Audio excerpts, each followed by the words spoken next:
folks? Welcome to the Community Gaming 1K, and my name is Seymour. Alongside me, Proper. We're here to bring you Halo throughout the day for this coverage.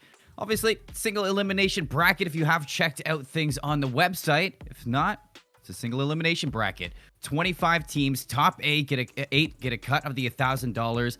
Best of threes throughout the day until we hit the finals, which is going to be a best of five. We're starting off with CNX versus Smog, but I'm going to hand it over to you, Proper. How you doing today? I'm doing great. As you can see, it's snowing behind me. My Warthog is currently getting buried. Did not put the windows up. It's going to be rough trying to dig that bad boy out. You know that all too well, living up north, now don't you, Colin? But it's a fantastic day for Halo. Fantastic day for some competition. I'm excited to see what these teams have to offer us. I had to just look out the window a little bit to see how much snow we have. And yeah, I know it all too well. Sometimes you just can't get your Warthog out of the dish. But as I said, folks, we're starting off with CNX versus Team Smog. If you take a look at the bracket, next up, or winner of this team, goes to play Pittsburgh Knights. That is a namesake team. I've ever seen one inside this tournament, and this is going to be a tough one for CNX. I know, Team Smog, great squad, but I think it's going to be interesting to see this, considering they have Pittsburgh Knights coming up next. That's going to be a tough one when they do move on, Proper. Yeah, I think what's really cool is that we got a lot of Mexico representation within the first three teams that you just brought up. Pittsburgh Knights, if you're unfamiliar with the Halo Championship Series, that is your Cloud9 of Mexico. They have won all three Pro Series in a row since we've come back to the online play, since Raleigh.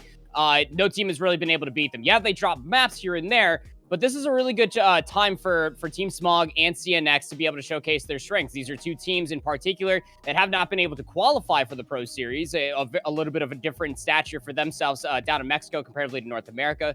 Top four for their open series that happens every single weekend, then qualify for that Pro Series. And Team Smog and the CNX roster that was playing underneath a different name, I do believe, but still the same team nevertheless, just placed top six the previous open series. So it's going to be awesome to be able to see what these two teams look like stacked up against each other, and honestly speaking, being in a single elimination tournament, what they're going to look like going up against the top dog of their region. It's a hard start to the bracket. I mean, honestly, It's probably the most teams don't want to start the bracket here. But if you do take out the best, that is going to give you a lot more of a smooth road to finish this one off. But we are looking at this best of three now, starting off on CTF Aquarius, Slayer on Livefire, and if this does go the distance, Strongholds on Streets Proper. It's an interesting best of three, and honestly, it makes me excited. Starting off with Aquarius CTF, probably one of my favorite map mode combos for CTF, and then moving over to Livefire Slayer. Livefire, excellent map. How are you feeling about the start of the series? I love Aquarius Capture the Flag, much like yourself, Colin. I think Aquarius is top two as far as maps are concerned, and it's not two. Aquarius definitely offers a lot of good, awesome throwbacks for tournaments, and you get midship vibes from it for all my old heads out there in chat.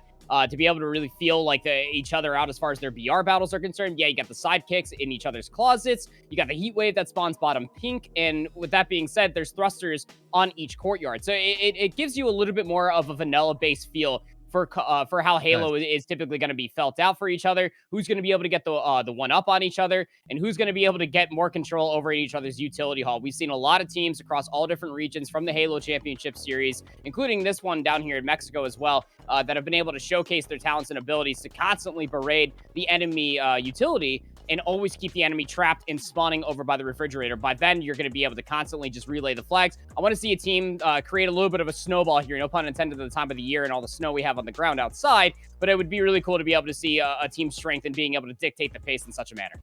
Definitely would be crazy to see, but I do love, what you're bringing up. I know when we saw in the Pro Series, over on LVT, we were following Kansas City Pioneers a lot, and when we were watching them on Aquarius CTF, they were constantly making sure they had mid-map control for counter cap, and the counter caps are huge on Aquarius because of how linear this can be. You get a solid top-down hold for that middle map control.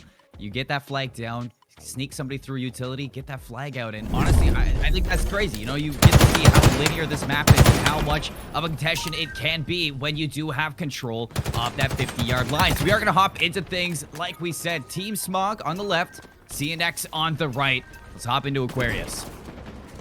Already just right off the rip, you can see Hades picking up that heat wave, will be immediately just challenged out top P. So that's going to be collected here by Cyrax.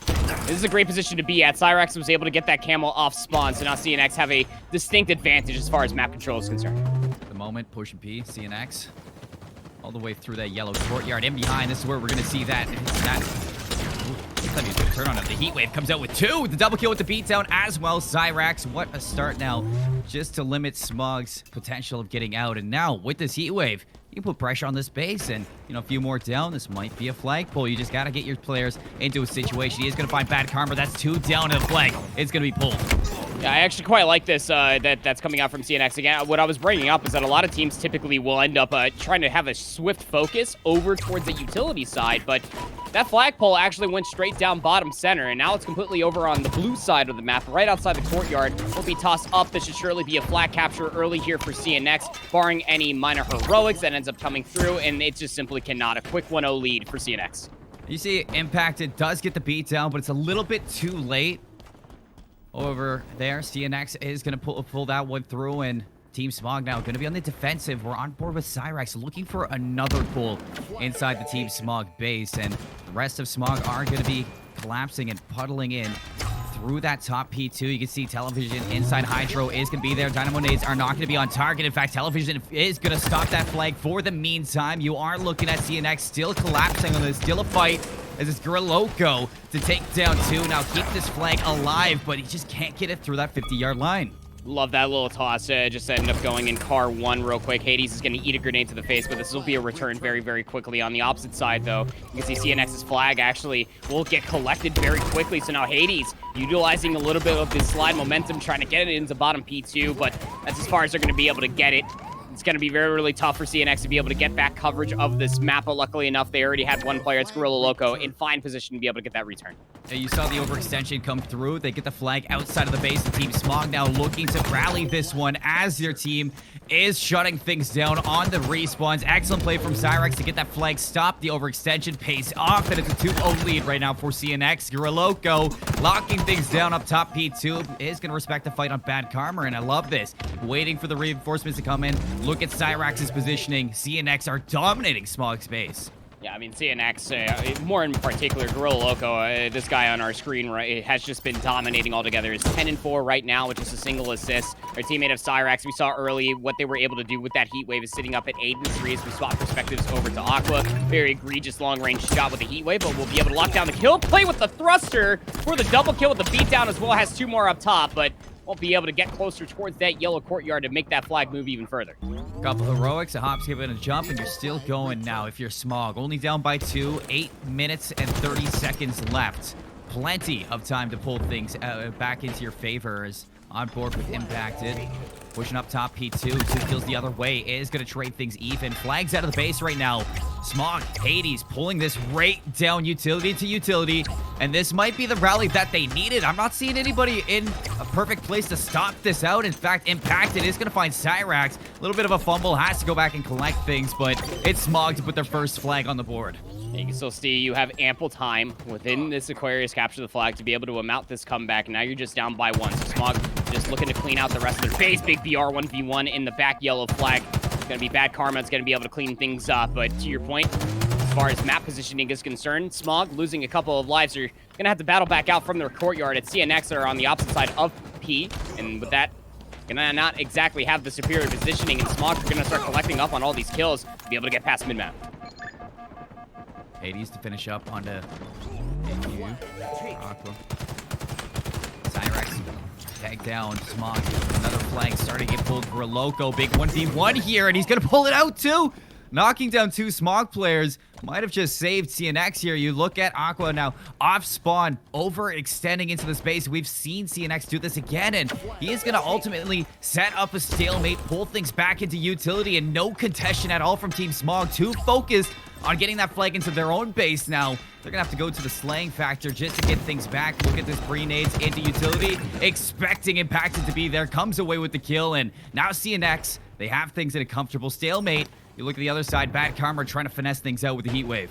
Yeah, Bad Karma's main job and focus here is just to make sure that CNX's flag does not become overwhelmed. 2 players here for Smog going to be finessing their life outside of their street side. So a little bit of a stalemate so far. To your point, you got to end up kind of going back to that tried and true Hella. Just play for the slates, try to get that map positioning because you know that the flags are on opposite sides of the map. So it looks like Team Smog is starting to mount a push to get back blue.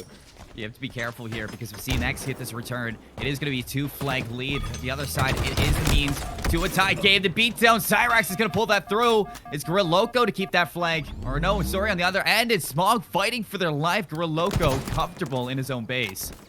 And Smog holding on for now. You can see things slow down. Still trying to figure things out through the middle of the map. Cyrax, nice shots onto Bad Karma. Gorilla Loco's going to drop 2 now onto Smog, and that's going to set up CNX to flood into this base. Yeah, 3 dead for Smog and CNX, though. They're still in the middle of the map, so all of Smog going to be spawning over by the refrigerator and their back flag, so they're going to be able to at least collect back up in this heat wave. Is Hades will continue to hold this flag for the time being. Let's just take a quick little look here at AQ. Just sitting back comfortably in the back blue flag. Not really much that they can really do. It's just going to have to come down to who can help out Cyrax. Looks like that they do have that camo on the backside of yellow flag. They're going to be able to amount a couple kills. Will they be able to get the return? By the look of the kill feed is an absolute yes. And that's going to be a 3-1 lead for CNX. Bad Karma's still alive. Don't know if the communication's going to be there. No, it's not. Backsmack. So the trade's coming through. Gorilla Loco alive, and you know he's been the main slayer for this team, sitting 20 and 11. So he's going to be a dangerous player here. But Team Smog, they got to start getting things going because, like I said, down by 2. It is going to be another pull from Cyrax. Well, CNX are having their flank outside the base, but AQ now with Draxys working the return. It is going to go back to their base, and Cyrax, he might be home free. This might be a 4-1 lead right here. You're going to have to get some heroics, but Gorilla goes locking down that middle of the map. You can see CNX getting things under control. The heal is going to come through, gets his shields back, and Cyrax is going to put it through. Thruster play towards the blue utility side will lose their life to Television, but even still, you're down by 3 flags. You got 4 minutes and some odd seconds to try to amount a push happen. Would love to see Smog almost just really rethink about their positioning and just try to collect each other on a lot of these crossfires that Aquarius can offer themselves, because there's a lot of isolated 1v1s. And what we're just seeing from top to bottom, I mean, the numbers do speak volumes. Every single time that CNX are finding Team Smog in these isolated engagements, they're more often than not coming out on top of them. The positioning for CNX as a whole has been really delivering them a lot of good map coverage for this 3-flag lead that they currently have. But Team Smog finally starting to find some footing here. We'll be collecting the thruster here for Hades, trying to make this push happen in the back blue flag. Let's see if it pays off. In the back, the beatdown. Hades finds Draxys. Can you get this flagpole now? Cyrax for the answer back. You look at this. CNX have completely flipped things around now. They go in the overextension. Smog's going to have to force these gunfights. AQ's going to drop Hades, trying to keep the numbers up. And alive for Team Smog. Can't double down on a Draxys. So, again, CNX, they slay out their base. They overextend, and it's going to pay off for a wide lead. That is this 3-flag capture. Smog just can't get anything going. Both players line up. The nade's going to tag them up.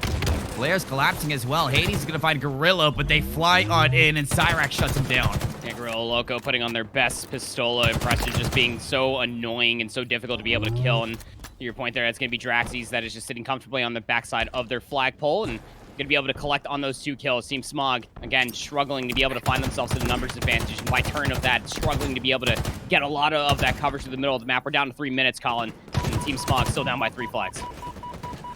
3 minutes. Nate's going to be here impacted. Could be dropped. Thought the stick was going to come through, but no. Hades in behind. Top fight. Big 1v1 here. Going to throw the nade, isolate him to the right. Cyrax has his back now. Bad Karma. Flag out of the base. Same thing with AQ. Trying to work this last flag in. If CNX puts this away, it is going to be Aquarius going the way of CNX. You see the return starting to unfold, but Television does get the touch. Looks like a lot of players at CNX, they want to go give AQ a little bit of help because he's struggling to get this into the base, but finally a little bit of a rally. Hades has slipped through. The rally is going to be Bumble, and the beatdown, 3 down for Smog. This is looking like it's going to be game right now. Looking to put away the 5th flag. They just need the return to come through, and that is going to be AQ putting in the finishing touch, but you still look on the opposite side as we do get a little bit of an overview, and Television is keeping it alive. Yeah, but the little stalemates like this with 2 minutes remaining, Colin, that's not what you want to see for Team Smog. They need convincing kill feeds. They need convincing kills and slays to go across the entirety of the map to be able to get top P, to be able to get themselves up on card 2 as well. Would be in a great position. Very tough battle. Television will be able to walk away with it. Nice little perfect shots to boot. 2 dead for CNX. But again, there's not a whole lot of map coverage that Smog can talk about. Oh, this is looking like it is just the home stretch for CNX. As Television looking to fight for the return. Draxy's going to drop, but it's a big one-on-one win. Goroloco is going to be able to pick up where this teammate left off inside that base. On the other hand, still some pressure coming through for CNX. Just to get a little bit of momentum the way of Smog. This flag capture could be the life that they need. What a place nade from Goroloco. That was almost cross map. Here comes Television. It's a 2v1, and he's not able to finish up any of them. With a minute, 10 seconds. You might be looking at Slayer live fire already. Here comes the return. Here comes the last flag capture. Traxy's going to put the nail in the coffin. CNX 5-1 on Aquarius. Yeah, I mean, even if they ended up like Jay just dragging it out, right, all the way down to the overtime, that would have ended up suing, flags being on both different sides. The game would have just ended either way. It just comes down to the hot start that we saw from CNX as a whole. I mean, from the early camo that was ended up grabbed, from the heat wave that was ended up pulled for CNX, it was just an absolute slaughter over by the yellow refrigerator. And from there on out, they just were continuously playing their numbers advantage, always making sure everybody had their crosses, every T was crossed, every I was dotted for CNX throughout the entirety of the Aquarius capture the flag. And that's exactly what you want to see from any team across any different region, being able to manipulate the map, being able to dictate the pace. And even when you thought that there was some resemblance for Team Smog to be able to get a numbers advantage, they were almost holding hands just a little bit too close. Holding hands is cute, and we do love when you get to skip through rose fields like that. But when you're placing nades like what we saw from Goroloco, who dropped somewhere near like 28 real kills for themselves, that's going to be a really tough spot to be in. Was absolutely slaying things out, and that just constantly meant pressure over by their flag, and it's just a very early one-map lead. And remember, single elimination here, that if you can't bounce back on this upcoming live fire Team Slayer for Team Smog, I mean, that's it. You're done. It's dusted. You out. Gone. You do not pass go. You do not collect $200. Just gone from the single elimination. There are no rose fields in Aquarius either, so I mean, holding hands definitely is cute, but there's like a planter. There is, there's some plants, but there's no rose fields. So the hydroponics planters that are over there, yeah. You don't want to be skipping through the rose fields like that, but that makes me excited from what we see in this Aquarius, because now you're moving over to Slayer on live fire, it's a lot more open, where you can definitely see the team play, the rotations for CNX overwhelm their opponents on Team Smog. And when you have players like Cyrax, when you have players like Goroloco dropping 40+ kills combined, moving into the Slayer, that's scary proper. Yeah, absolutely. I mean, live fire Team Slayer, to your point there, can be very, very open, but it is very Slay heavy that it can definitely swing in momentum. Every single corner of this map does end up funneling into either a cross line of sight, or it ends up funneling into a position where players are more likely going to be one-shot. That if you cannot decisively find these slays, then you're probably going to be that player that's one-shot. Take like by P-Pillars, for example, that jump up that can happen from scoreboard all the way to top sandbags. That player's going to get cleaned up very, very quickly. The sniper's going to be in play, so long lines of sight is definitely going to be a virtue for themselves. Not to mention how the active camo will still end up being there as well through that open field. Definitely going to be interesting to be able to see what Team Smog is going to be able to do for themselves, because their team play, and as far as coordination is concerned, definitely felt a little bit off in that Aquarius captured the flag. But hey, maybe they're the Mexico Optic Gaming. Maybe they're just going to be more adept at live fire, and maybe they're going to be able to clean up and make this a nice steak dinner for themselves. Who knows? There's only one way to find out, folks. We got live fire Slayer coming up next. You're watching the Community Gaming Halo 1K. We'll see you in a bit. Quick break.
Oh, what a flash!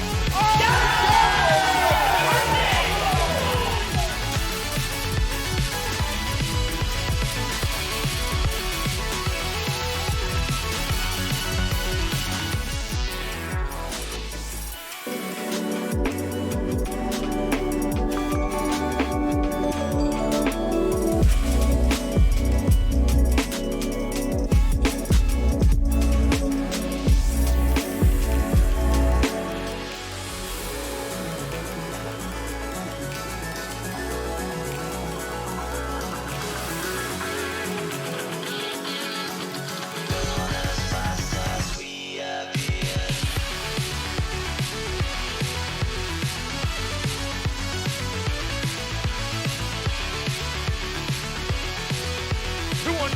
battling. Oh, what a flash! Oh,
Folks, welcome back to the Community Gaming Halo 1K. My name is Seymour. Alongside me is Proper. We're here watching CNX versus Team Smog. And after witnessing CNX dominate Aquarius CTF 5-1, we're now heading over to Live Fire Slayer. Proper, it's going to be hype, but we apologize for the break because we did need to get a stand-in, a substitute for Team Smog. And here's how that's going to change things up.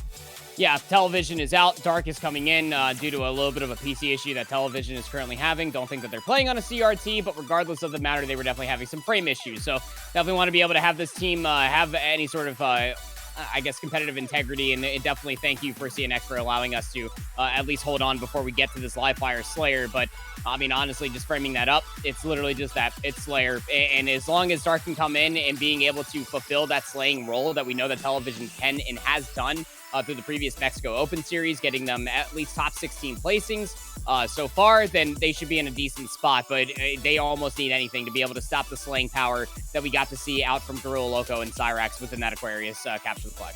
Oh, yeah. I mean, he was playing on like 40 FPS from what we are understanding. And yeah, he's still shooting good inside that Aquarius CTF. I mean, he was probably one of the better players on Team Smog that we saw. So, I mean, shout out to him for being able to do that, but you make a good point. We need to see that substitute fill his role now. And when you're looking at Live Fire Slayer, after witnessing Cyrax and witnessing Gorilla Loco just tear Team Smog apart over in the Aquarius CTF, and with the amount that you get to use on Live Fire, this is going to be a tough one. You definitely need to step up in the slaying, not just because it's a Slayer, but because we were looking at CNX just dominating all aspects of team play as well. The way they were coordinating their attacks were pretty seamless inside that CTF. So Team Smog, they're going to have to double back now and figure out how they can work around the CNX attack. Gorilla Loco, definitely the player to be watching out for. Cyrax, a close second. We'll start on board with them. The Overshield is going to be a main focus here on Team Slayer. Nice shots coming through for that first kill within the round, but swap over towards Hades. They were able to pick up that sniper rifle, and we know how potent this bad boy can end up being for your team. Just got to end up finding value with it, and I like this from Smog. Quick rotate through the open field, get this back tower control. A lot better of a start as well. 3-2. Gorilla Loco pulls it back even. Trying to work things with this shot, but you look at there's a pitch setting up for CNX. Gorilla Loco and AQ working one side, both sides. In fact, Draxi is going to pick up that OS, and it's going to bring them to a 1-point lead as well. OS still halfway up, so you do see the likes of Draxis now pushing the aggression into the Team Smog. Respawns in behind Bad Karma for the swing. Can he win this one-on-one? The beatdown comes through, and AQ on the opposite end allows CNX to keep their numbers. Yeah, just one bullet away from a burst from being able to at least get that trade, but this 2-kill lead now amounts to about 3. Nice usage of the drop wall here from Cyrax. Will now recover themselves 3 bullets with the sniper rifle. Just barely gets themselves that hit marker, but won't be able to confirm the kill. With Grenade will end up cleaning up that poor individual just outside of Nest. Continuing on with this 11-8 lead that CNX currently have. Hades tagged up, still finishes off Draxis. Has to be careful, no shields and AQ for the trade. You see CNX now backing themselves up, bottom third. The player inside Nest, the Heatwave can't get up in time, and it's another 1-for-1 on either end. So these two teams looking to slow things down as it's actually Dark, the new kid on the block here for Smog. The substitute to pick things up from behind. Get a steady setup now for Team Smog as Hades is going to point out the enemy and Draxi is going to deliver a shot to his head. Definitely doesn't go unnoticed. Impacted actually just found their first kill, turning that goose egg into a breadstick, but would love to see a little bit more incorporation from them because CNX across the board are definitely finding a lot more value in team shots. And what Live Fire definitely offers, being able to work these certain avenues to be able to clean up on a lot of these players who swap perspectives over towards Hades will collect themselves a little bit of an overshield, but AQ is trying to finesse their life. We'll pick up the Needler. I mean, any damage is going to be good at the end of the day. If that's pulse damage, keep in mind just so the overshield will get ripped off here. Quickly will be dispersed of, but Team Smog doing a good job at least rectifying the very hot start that CNX had, but it's still a 3-kill lead. Yes, it is. That overshield, they've only found one, but it's enough to keep things going. Bad Karma drops down, works with Impacted. That is going to be 2 kills now to cut that lead. 2-1. Draxis is going to go down. The chase is on. Hades picks up the Mangler on the exit through tunnel.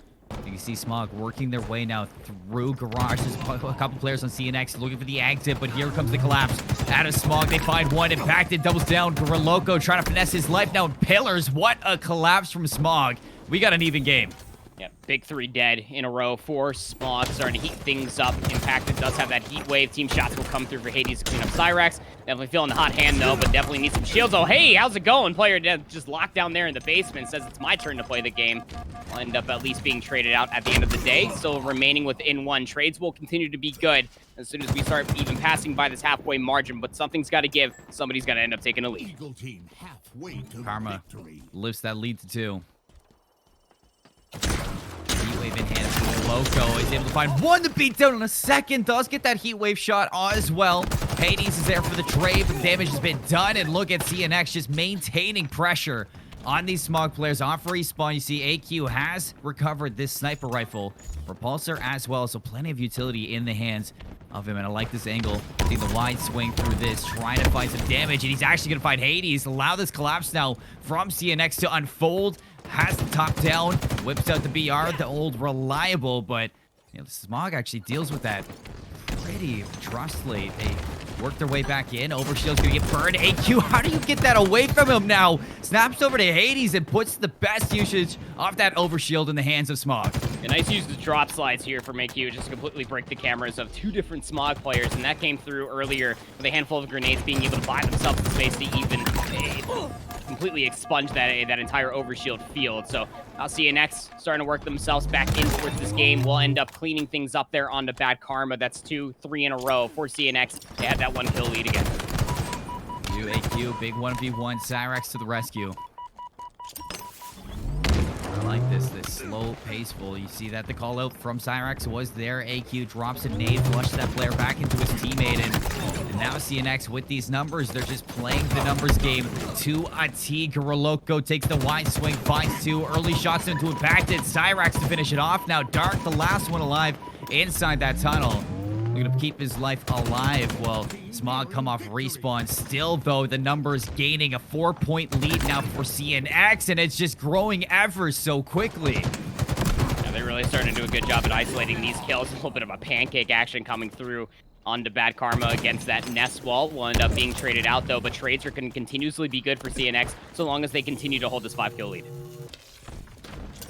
You see Smog now. They need to slow things down. Reason they're a top team and they know how to deal with these.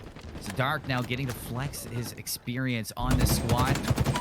And you see that they are actually dealing with these isolated 1v1s with the numbers. Smog have brought themselves back into this. Only a 2-point lead now. Cyrax trying to put some pressure on the Nest. Big help coming out from a teammate, and he actually finishes that one off as well. 44-42. We got an overshield coming up in 5. Yeah, this was a 5-1 kill that ended up coming through in Smog's favor. Now just dwindling down the lead to 1. Big beatdown trade will ensue over by the plasma grenades. Overshield is up, by the way. And this would be a big grab. Hades will end up cleaning up at least Cyrax, and will at least get themselves a little bit of an overshield action to come through. Does have Goroloco on top sandbags. Has a great shout for their teammates to resurface themselves out from that A stronghold. It's now a 1-kill lead for Team Smog. There's a big swing as well. Looking to utilize that overshield to push them to a map 2 win. And pushes to map number 3 on Strays. We see Draxy's gonna find Darkbolt. CNX, they don't want to give anything. It's a 3-for-1 now, and they're on 48. It's 48-49. Smog only need 1 more to put this one through. Impact and trying to play their life down in the tunnels, but nobody wants to take this fight at the moment. CNX need 2. Smog need 1. And you see neither of these teams want to make the first move. You see Impacted spots out Goroloco, trying to let his team know that they need to collapse on this last player. The tag's going to be there. Shouldn't be any shields as well. So here's the nade spam to try to finish things off. But AQ is going to walk away 49-49 proper. It's going to be Smog finally finding that last kill and taking us to a map 3. Yeah, you got to really respect that little turn of events that ended up ensuing for itself when it was 37-42 in CNX's favor. Then they ended up just going back to the tried and true strategy. Let's just huddle up together. Let's make sure that we're double, triple challenging a lot of these different angles, get these power positions back in our favor, make sure that we're utilizing the sandbox to the best that we possibly can, whether that's taking a look at Heatwave, whether that's looking at the Mangler or the Overshield. That 1 kill that did come through for Hades to be able to get that final Overshield that we did end up seeing really started to spell disaster for CNX there at the end, because then that's when that big old kill transfer came through for 5-1. The 6 kills that came through in the kill feed was Smog being able to immediately cut down that lead and diminish it very quickly. And not only that, but then take the lead there at the end, that CNX were then funneled up towards that C stronghold over by the Nest side, and it was all just a war of attrition from there on out. Find some chip damage. You saw just even from that last player's perspective for Team Smog, just find that early damage. That last trade was going to be necessary, but it was one nade away from going absolutely disastrous with a 1-kill win there on Team Slayer. We got ourselves a map number 3 here, my friend. Yes, we do. When you cut the tech issues and you synergize the players together, Dark comes in for the substitute, they still get the job done. Street Stronghold coming up next, and this is a playground. I like to compare it to the amount of lethality that you do see on Recharge as well. Streets, definitely a favorite of mine.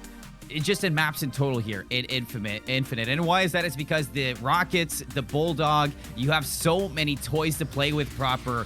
What are we looking at to find success here inside the map? Well, you already highlighted that Spanker that does spawn up in the center of the map through Main Street. You also have the Stalker Rifle that is up on the top balcony. Commandos on both sides, where you're looking at L on that jump up from Dumpster. Top A strongholds, plaster grenades over by the B strongholds inside of the arcade itself. But the most important weapon that is on a dynamic cooldown is that Bulldog over by the Neon Street sign. That within its own self, there's not a stronghold over there, keep in mind you, but that Bulldog will swing a lot of advantages in a lot of different places where you don't necessarily expect players to walk away with certain aspects. One player comes to mind specifically from the NA Pro Series, and that's going to be Ryan Noob, how much finessing they would do over by the B strongholds with that Bulldog itself. Because you do have that little bit of a nerdy angle. If you get up inside top red, that you can stand on top of that water cooler, baiting players into engaging you. The nades, if they bounce in underneath your feet, that's your best bet to be able to find damage on that one player. But if you can continue to be able to find this early damage along with that Bulldog and confirm a lot of these kills in quick succession of one another,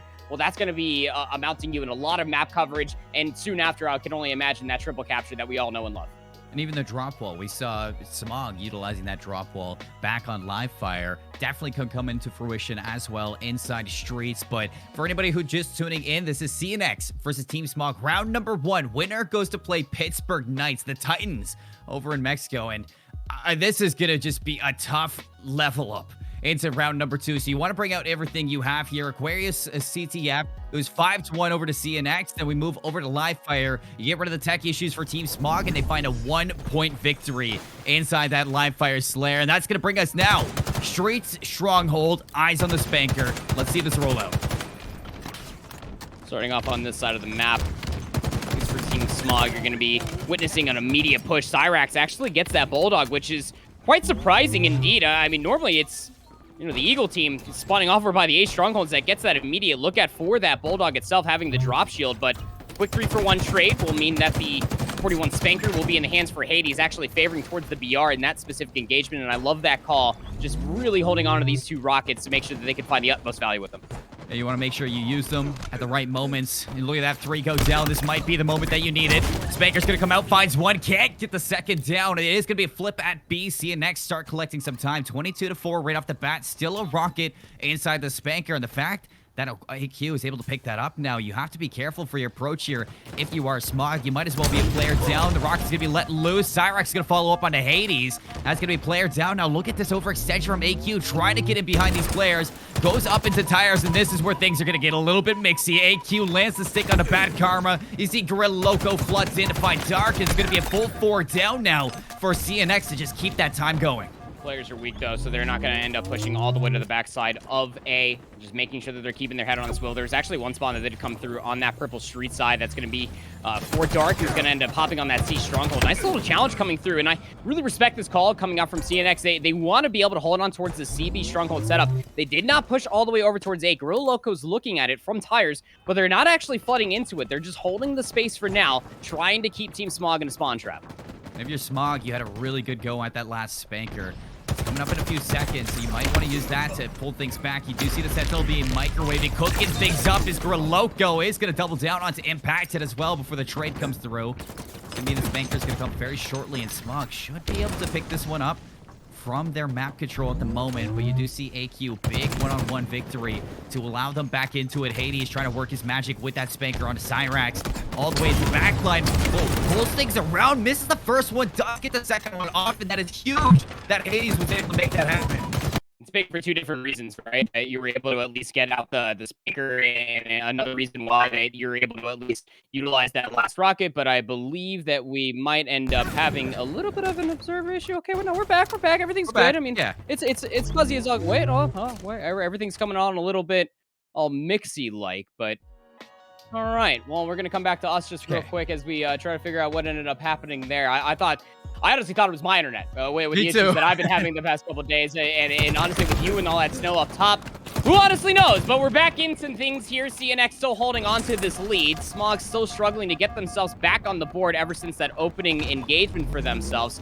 The CNX, I mean, for a team that doesn't want to push towards that A stronghold, look quite comfortable with the CB setup. Sometimes it's all you need. Team halfway to Draxy's gonna find the remote detonation on a bad karma as well. CNX now 100-point lead over Team Smog, and you can see the great escape coming out from Cyrax. Is able to play his life and double back towards that B setup. Impacted looking to hop on B. Darkful with the crossfire. Shots are ringing out now from Team Smog as they try to flip this one back in their way. You see 3 kills go down, and it looks like Smog have finally broken CNX. We'll finally break it. We'll finally get themselves back on this B stronghold for the time being, but it's still about a 120-point lead that they have to create an opening for, and I quite like this coming out from Team Smog. You can also see the C stronghold will be flipping in their favor. It's going to force CNX to actually spawn closer towards red, but we'll flip over towards Gorilla Loco, who actually walks away with a nice little triple kill here. They do have the Stalker rifle that spawns up on Team C balcony, and now the collapse is in. They will get the C stronghold back. They'll get the Bravo stronghold back as well, but that's a lot of players that are falling out of PD. You can see the difference in setups proper right away. Smog, they decide, hey, yeah, we're going to go for the triple cap onto C. We need to bring things back and CNX. They flip the script. They cut through things through middle of the map, and they take control of B, flood, and collapse on those last players into C, and they're right back into the C, B control that we did see. Smog, they were able to handle business now, taking B back, so they have that AB once again in their hands. Cyrax now looking to spearhead this push, has the rockets in hand. It's 3 down for Team Smog. CNX, they might be looking to go back into their comfortable CB setup. Nice usage of at least that rocket. We'll start mounting towards that Bravo stronghold. Where did that player on Charlie ended up just trying to escape to? Will end up being cleaned up for CNX. Back towards their Charlie Bravo setup that we have been seeing them really amount towards a lot of value. Nice rocket comes through for Cyrax. We'll get a 2-for-1 special with that one rocket that came through, and that's going to continuously buy themselves some space, forcing Smog to spawn closer and closer towards this cafe. Great smack dab between the two of them. Still a 100-point lead for CNX. Smog just haven't cracked the code. You can see, looking for that rotation to C. Bulldog in hand, in behind. Gets the beat down, finishes it up as well into AQ. Now, stopping the clock at C. We're Loco. He is going to get that trade. You see the flood from Cyrax is going to go 1-for-1. Actually neutralizes C as well. Gives Draxy enough time to get to that C site and finish the business that his teammates started up. Smog were able to get onto the B site in the meantime. So you have to be careful with your CNX. You have this lead, but Smog are starting to find their way in. They just cannot get comfortable in the map. No, they cannot, and that's because CNX are just constantly having players up on top rails. They just funneling in towards that pillar side and trying to get control of tires. But finally, some resemblance of control will come through. But Gorilla Loco makes the heads-up play, tries to create a little bit of a ruckus over towards that A stronghold. They'll be cut down. So now Team Smog, they know exactly where CNX are going to be spawning in at. It's AQ. Top of that balcony with that Stalker rifle. That's a smart time to never throw shoulders. Just continue to have the space. We'll have a one-shot up on that B staircase. It's a 1-for-1 trade, but this is good for Team Smog to continuously hold the space as they still have a lot of points to climb in succession. Impacted finds the rockets as well. So these rockets can be the means to Smog bringing things even closer in terms of this points. One can be burned for a Loco, sent to the Shadow Realm. Second one, Hail Mary downrange. Cyrax is going to be the receiving end of that one as well. And you can see the rest of Smog just following in suit, picking up the stragglers that are CNX. You see AQ, the last one alive, the Glaps on the sea, looking for this triple cap. Smog, they want to cut this lead, and they want to cut it as fast as possible. And that's the best way to do it. It just constantly funneling the pressure over towards that Charlie strongholds and just try to be very proactive and react to where a lot of these players are located at. You can even see it here from Draxy's perspective. Does see one player will climb up towards that C staircase, but CNX, they're forced to try to work towards this B stronghold and then get themselves a home flag. But the way that Smog are just playing right now, holding each other's crosses, being able to find value with the grenades and team shooting as well, is exactly what gave themselves that lead in that live fire team slayer win. I love them just falling back to fundamentals. I mean, look at all. I mean, they're just just parading around together. How do you deal with that? It seems like just that Stronghold the mid-map fire has lit underneath this team. Bulldog's going to be picked up, looking for the B-side. Stalker rifle from Impacted lands the perfect. And he's looking for another one. Gets the tags onto Draxes, cleans him up with the old reliable. Now, AQ has a little bit of sights on him. Another perfect triple kill from Impacted, as he's having quite the impact on this game now. Still pressure from Grilloco here. You see Hades getting the nade spam on top of it. Grilloco enough out of that site. He's able to flip the B site. Able to flip the B. Stronghold for now. Over 215 points for CNX to the 134 of Smog, but they're still holding on towards that A Stronghold. You even saw it right there on the UI. Got the M41 Spanker up in just about 5 seconds. A big 1v1 inside the arcades. Impacted will be able to come out on top of that, but will be quickly traded on out. Can Hades hold their life? Does have some help over there from the B streets, but Cyrax is able to get themselves to that M41 Spanker, and the kill advantage is starting to mount itself for CNX, but still trying to work back towards this B Stronghold to put this game 3 away. AQ, a chance to recover the rockets. In fact, finesses Hades, a little bit of jump rope over that Spanker shot. There's going to be 2 for 2. Allows CNX to get onto this B site for the meantime. Impacted goes 1 for 1. Still the B site flipping. 223 to 152. Drax is capturing the A site as well as completely flipping the script right now. CNX, we saw how comfortable they were with CB. Now they got to look for the B A hold as it's Smog to collapse onto B. Grilloco's going to be forced out and Smog just holding on to things. But hey, here come the nade spam, and CNX, they do not want to give it up. No, they're not going to be able to give it up either with all the nade spams coming through. Smog into desperation mode. Just 10 points for CNX. That's all they need. They can just hold on to this B setup as well as C. You can see Smog trying to at least get themselves on C for the time being. They're going to be able to hold on to it, but as far as this OE push is concerned, it's not going to really come amount to anything. A little bit of hesitation's coming through, but finally getting themselves onto B, Colin. Just 1 point. CNX just need to win one more gunfight to close it out. Stopping the clock, barely holding on. They flip B out.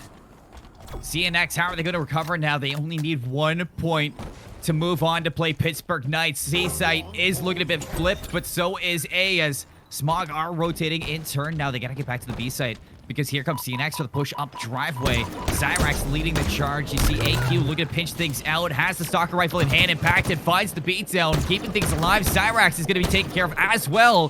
For the moment proper, Smog, they're able to breathe. I mean, they're stabilizing, and how much of that is clean oxygen that's coming through the nostrils right now. Just finding so many players just funneling out of the C-stairs. What the heck is going on, CNX? Impact finds himself a double kill. Will end up getting the perfect with the triple kill from the Stalker rifle from the top ropes. Now we'll hop on the Charlie Stronghold for the triple capture for Team Smog. Hades finds the rockets, looking to keep that A site in control.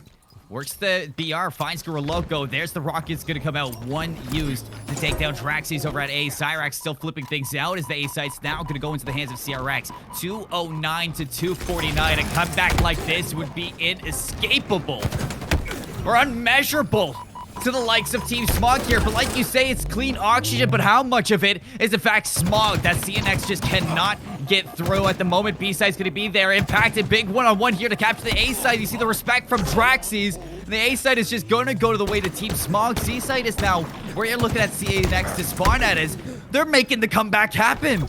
Oh, a little bit of an overextension coming through the middle of the map. A lot of damage fell over towards this player, Grilloco, on the C Stronghold. Cleanups are coming through. You got 1 player on the A Stronghold as a Cyrax. They're going to be able to get the full capture, and that means that it will be the end of the game. 250 to 232.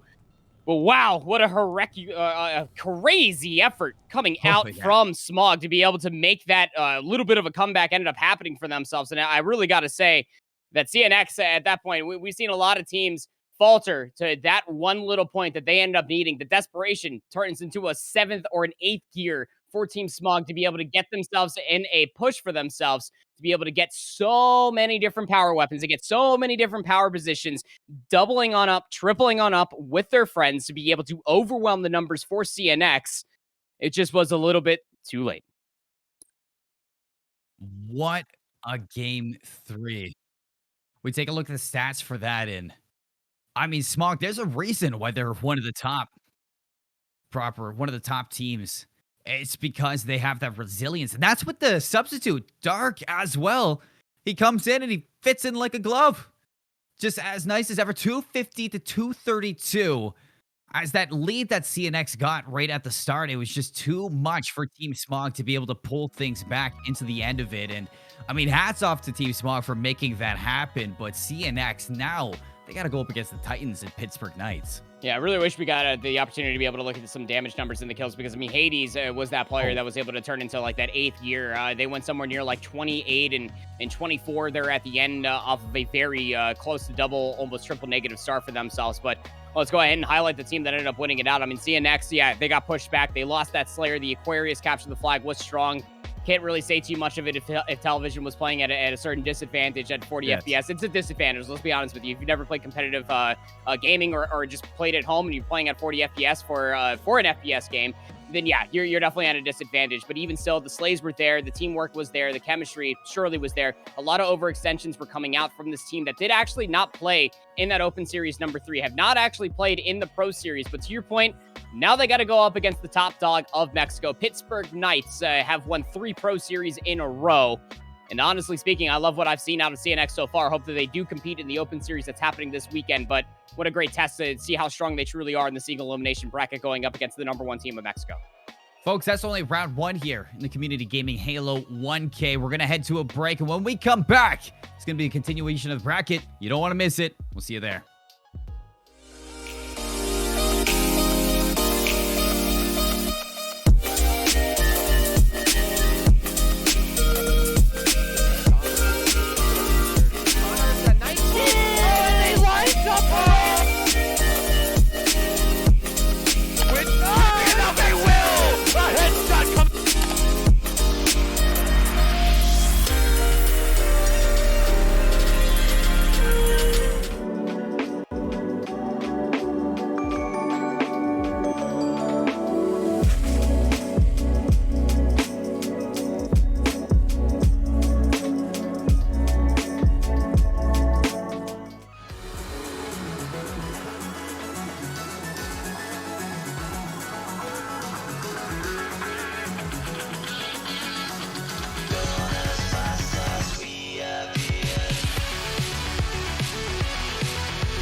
And welcome back, everybody. A little bit of a caster switch up going on here. Joining you now on the desk, we got myself, Mick, and over to my my right, which I got the direction correct. It's gonna be Dexton. How you doing, man? Good. Glad to be back with you, casting some more Halo, and of course here for the 1K community gaming. It's gonna be absolutely exciting because we already know we got some great teams heading into this next matchup. Oh, most definitely. I mean, looking at CNX and looking at old Knights, man. The Pittsburgh Knights, you know how they go. They're such a great org. They sit there, have so much pressure, so much just, I'd say, potential to really bring to the scene overall. So this will be a great matchup coming up here soon. Another best of 3 coming your way here for the second round we have coming into. And as you know, it's a 1K tournament. Lots of money here on the line for both teams to go ahead and get themselves into. So the pressure's definitely going to be kicking up here in the second round. But I mean, as things go along, as we sit there and get ourselves over the course of this tournament, obviously none of this would be possible without community gaming, which you're watching here on this channel currently. So thank you for supporting us here.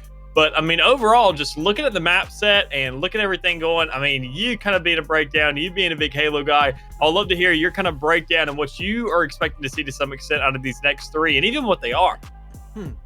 Yeah, so we have our 3 maps, our 3 game types for this series. We're going to kick things off with CTF on Bazaar, follow things up with Slayer on Aquarius, and then if we need it, Oddball on Recharge. So, I mean, Pittsburgh Knights, they're the top team in the Mexican region. They've won, I think, so far every HCS tournament they've played in the past 2 months. They're a dominant team, but CNX really showing their stuff in the past series. Even though it went to 3 games, honestly, they're a really strong objective team, and that's why I think they might actually be pretty solid coming into this next one. They looked really good in the first map, they looked really good in that 3rd map, and they're really solid at playing the power weapons and playing off sniper, playing off those body shots. They're really solid at protecting the power weapons that they get. So against a team that's really consistent like Pittsburgh Knights, it's really important to not just be good, you know, individually as Slayers, but being able to play the objective. They had a really strong first map on Aquarius CTA with a 5-1 win. So I'm interested to see how they transition over to CTF on Bazaar, which is definitely a wildly different map.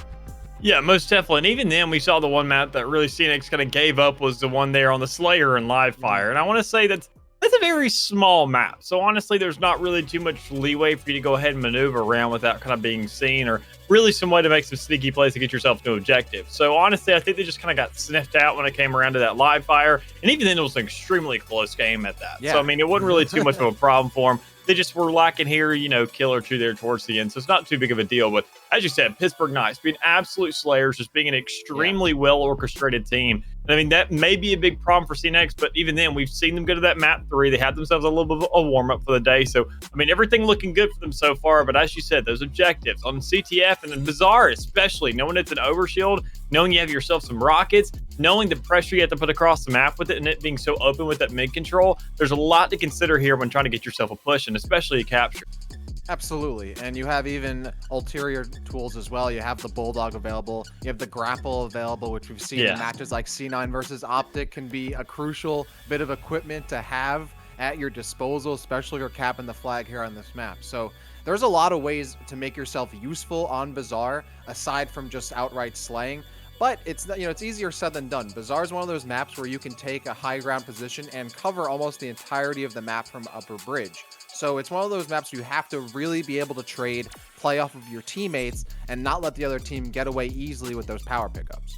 Yeah, I'm most definitely with you there. And it also comes a lot to, as you said, when it comes around to those power pickups, you need that mid control for it. You got to open up the middle of the map, keep your control there, but sometimes you don't want to get overzealous with those pushes because obviously, as you know, in CTF, I want to say the spawns are somewhat pre-orchestrated, so you don't want to overextend your entire team, let those spawns kind of flip out, and then you have no control because then you'll see those players spawning towards those sewer sides and getting themselves on the edge towards those Mangler spawns and towards Bulldog, and it just creates easy leeway for themselves to get onto your site, take a flag, and kind of put you in that catch-22 scenario, which if you're going for an easy cap, that's not really what you need. You want to go ahead and have uncontested flag time and get yourself across the map fairly easily. And I'm just excited to see what kind of avenues teams will take to get that flag across. Because, I mean, as we know, a lot of teams like to run it down towards the middle, have that backup from their team, have a lot of crossfire there towards the middle of the map when you get that pressure. But there's also some trade-offs there because when you're in the middle of the map, you get yourself that easy crossfire from the opposing side as well. So a lot of considerations here going into this first one of whether or not, you know, we're going to see some pressure. And hopefully I'm really wishing to see a much closer CTF than that first one we saw. Yeah, that first 5-1, That was pretty rough to watch at certain points. But the thing about it is, I would say they're even on this map, there aren't any easy caps on Bazaar. It can really be difficult to get things going. Sometimes you need a full team wipe to actually get that flag really going. Even when you have rockets, overshield, of course, that's like what these teams are going to be playing for. You get that overshield into the middle of a flag push and you're going to actually get that farther. But even with the overshield, it's not guaranteed that you're going to be able to carry it all the way through. So it's nice to have that Bulldog as well to get that close quarters combat ability to back up and bolster that overshield if you can. Even having it on alternating players, really helpful to get that flag moving through double doors. That's a lot of the time when the flag ends up getting stuck is in that market area, double doors area. You have a lot of angles that can hold that, but also the players that are on top of the flag can take those small corners and hide and recharge their shields if need be. It's nice to have that Bulldog available to clear those shields out immediately and then open things up for a grenade spam.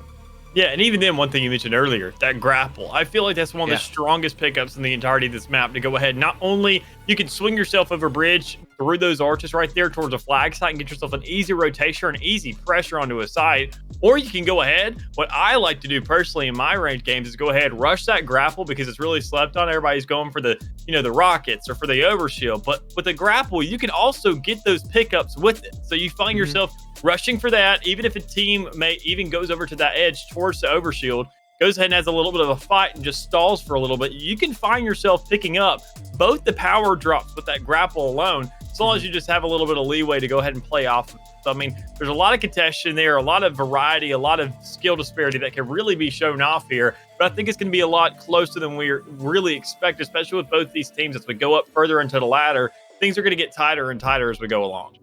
Yeah, and this is a single elimination bracket, right? So there's such a small margin for error here. You have a best of 3, that's it. You have 2 opportunities to play objective, really 1 if you're not even making it to the 3rd map. And with a team like Pittsburgh Knights, they're a strong team, but also they haven't warmed up. I mean, they might have been warming up, while the first round was playing, but they haven't actually played it. They had a bye. So you have CNX, who's coming off a lot of momentum, a really close win. Their heart rate is certainly, pumping right now. I'm sure it's up there. So like they're warmed up, they're ready to go. And like I said, they were looking really strong on objective game type. Slayer looked a little more even.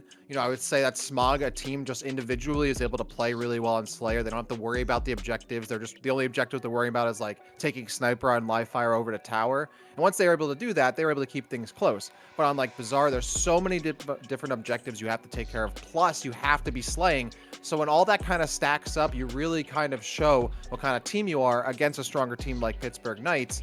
And well, I'm really curious to see how they handle that because none of these game types are going to be easy.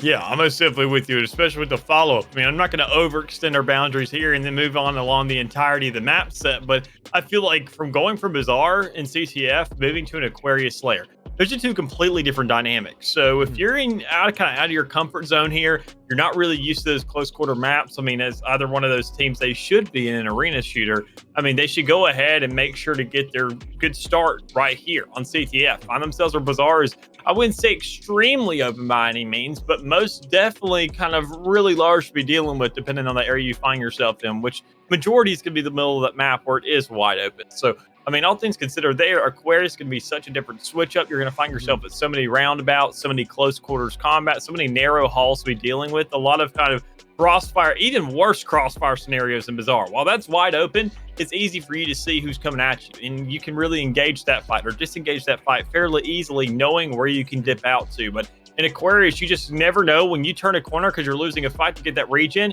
you could run into 2 more people. I mean, it's problems like that that you just got to be prepared for. So on Bazaar, whoever really finds themselves getting, the upper hand, they need to make sure to double down on that, make sure to feel comfortable on Aquarius. And with that, I think we already have these teams ready to go ahead and get ourselves in this first map. Yeah, Spartan, it's time to make some noise, and I think we're all ready to go here for round 2. Both these teams highly anticipated, and I can't wait to get into the action. CNX already proving themselves, and Pittsburgh Knights have proved themselves in many previous events. Can they do so here tonight?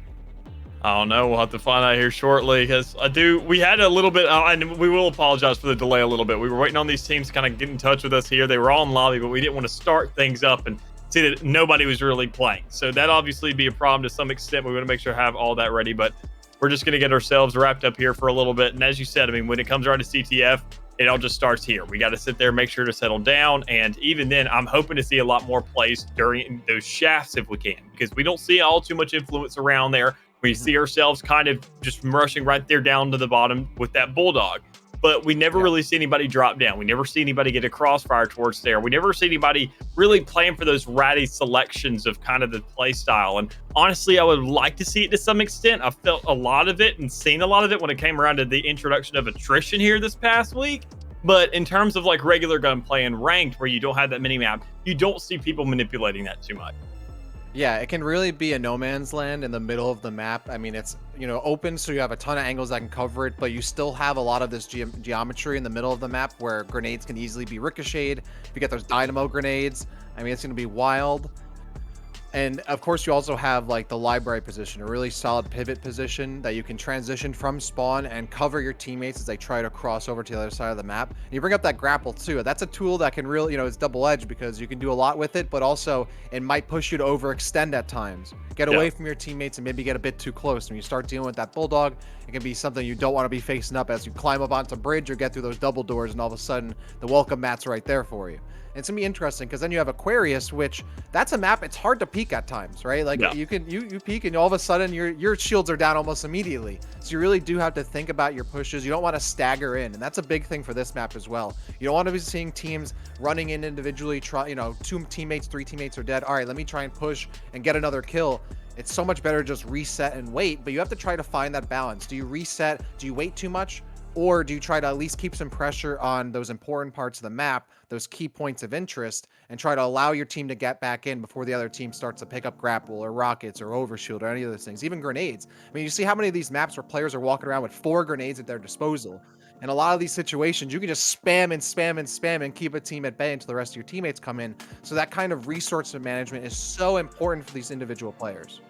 Yeah, it most definitely is. And as we do see, we're finally getting into the matchup. We've talked about it long enough, but we're actually finally here to see some gameplay, which that's really what we came around here for, what we're working for, and what we're here to see. So as we already get ourselves towards the start, we see a little bit of crossfire right there, obviously on each side of the top tree. And we're going to sit there and have some little bit of influence towards the middle for these power drops. We can already see that the rockets have been picked up by the side of CNX, and that's going to make also Overshield come out with a back smack is going to go ahead and shut that down quickly. I think he might have actually gotten the overshield off. So CNX did get rockets, did touch overshield, and they're going to back off of that. Both teams losing a bunch of players and trading, so things are going to slow down.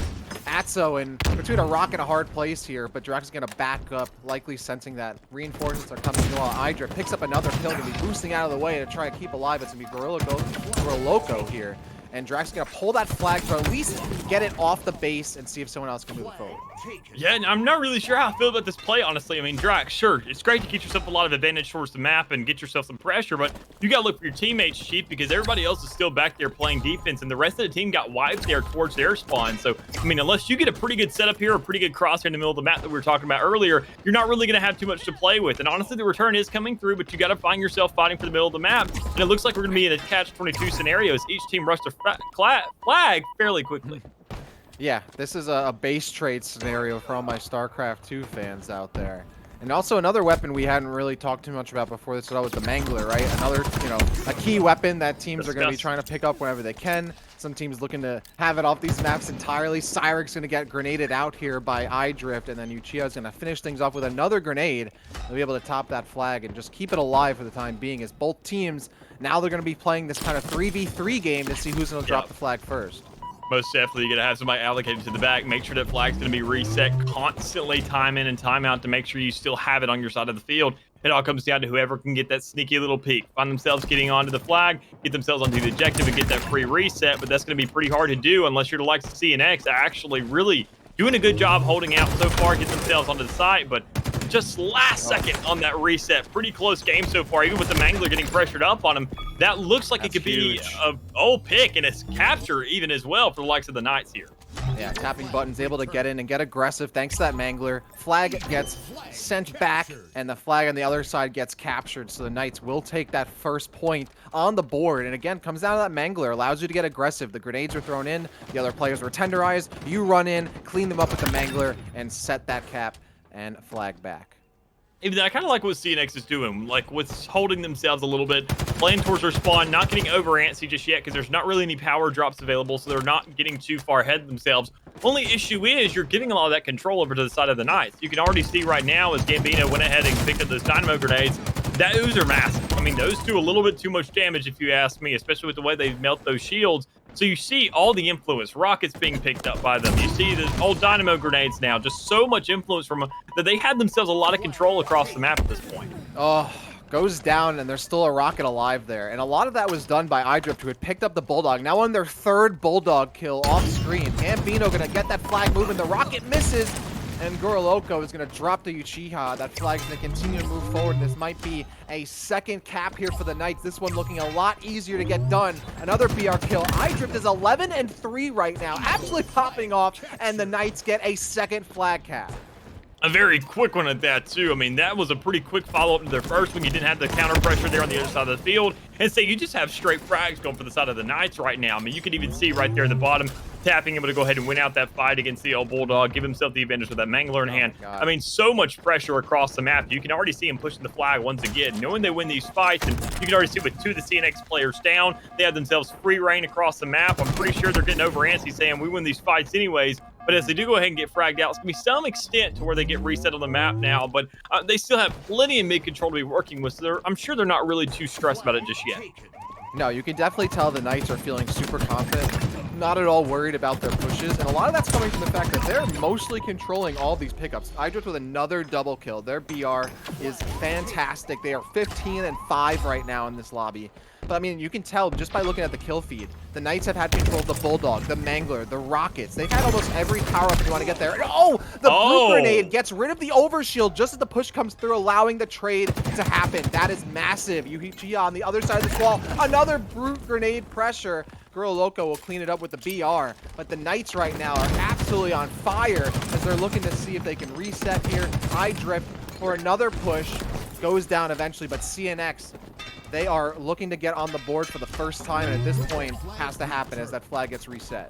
And even then, that almost went south really, really quickly, as you saw. I mean, even then, it's still possible for them to go ahead and contest this, but with CNX right there, you see the cap come through just enough there to get that first point onto the board. But, I mean, is that going to be enough? Because we saw CNX, I mean, that almost went south really quickly, as I say. Going ahead, not knowing that player's at, that overshield getting burned so quickly, you don't know if player's there, you just see your flags getting returned and you're questionable. But it doesn't matter because the Knights are all over the field. So much pressure towards the side of CNX's spawns right now.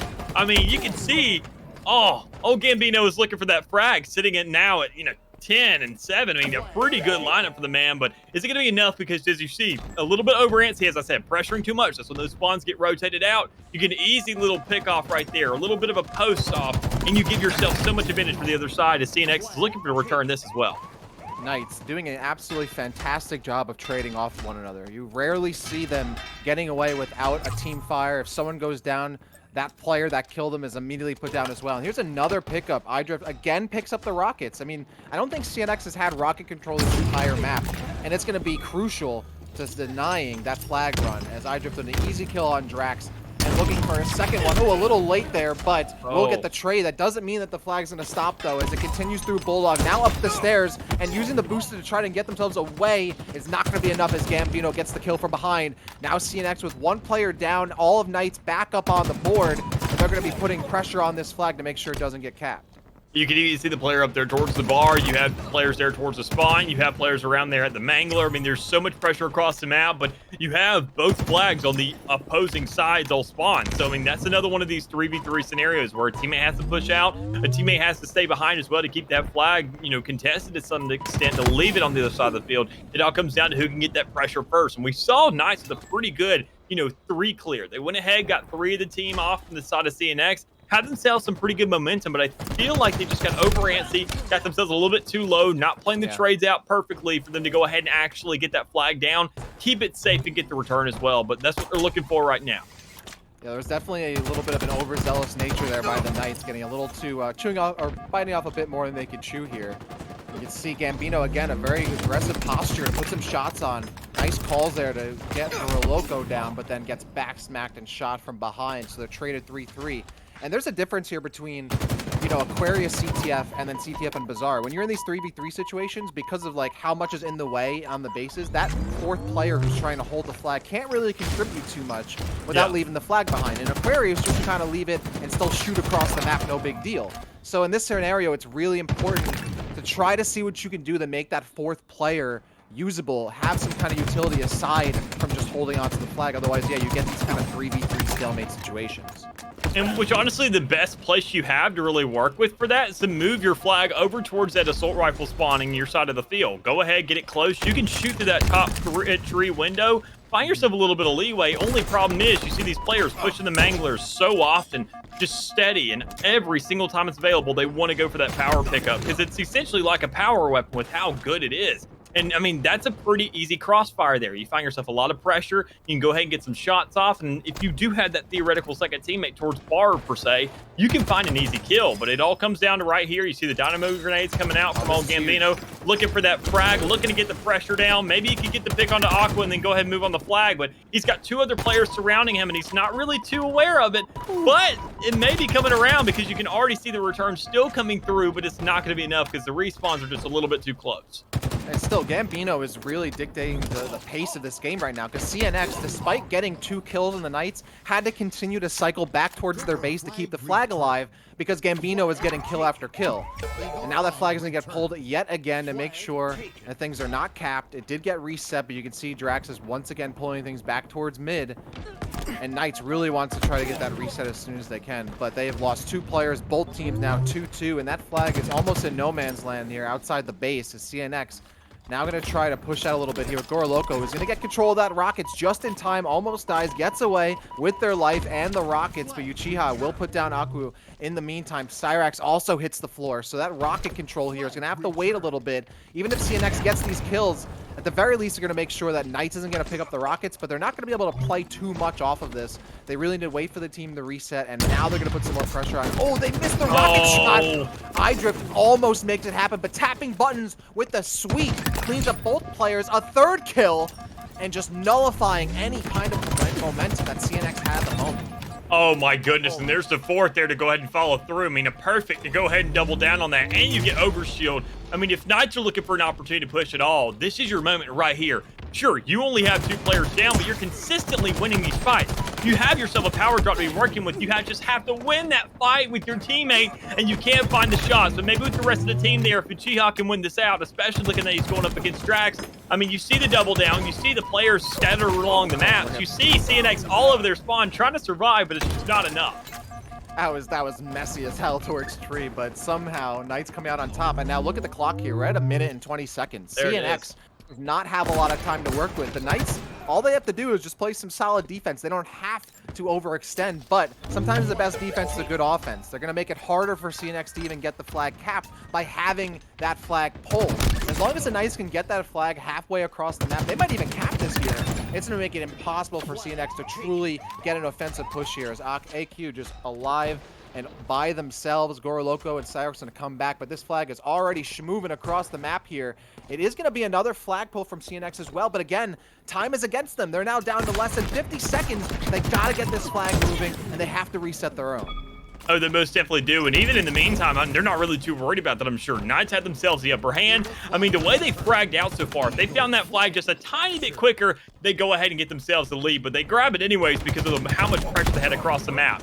Got themselves those easy frags, got a complete team wipe there towards their spawns and CNX's side of the field. And then they picked up the flag, went ahead and moved back quick enough for them to get those spawns reset into the, everybody's respective side and get themselves essentially free ground to get some kind of return. But I mean, it was that one player they found slipping through the cracks, but it just wasn't enough with the way they're slaying out right now. Just doing an outstanding job, still putting pressure on the spawns. I mean, there's only 3 seconds, but it looks like they're still going to be going for another flag with how over antsy they're getting here. Yeah, you got to keep playing until the timer goes down. Doesn't matter what the score is, but Knights will take that 3-1. CNX gets cut off at the knees. They try to hold on to that Bazaar map, but Knights, I mean, they looked absolutely almost near flawless there. They were so strong objective-wise and slay-wise as well. Yeah, I mean, just absolutely massive from the likes of the Knights. And sure, we saw they had a bye there in the first round, but that's not slowing them down at all. I mean, they came out full swing, and I'm not sure if it's a kind of initiative of stamina or they have a little bit more in the tank to be dealing with. But I mean, honestly, that's just more of a theory than it is fact. Because I'm looking at the field, I'm looking at the frags.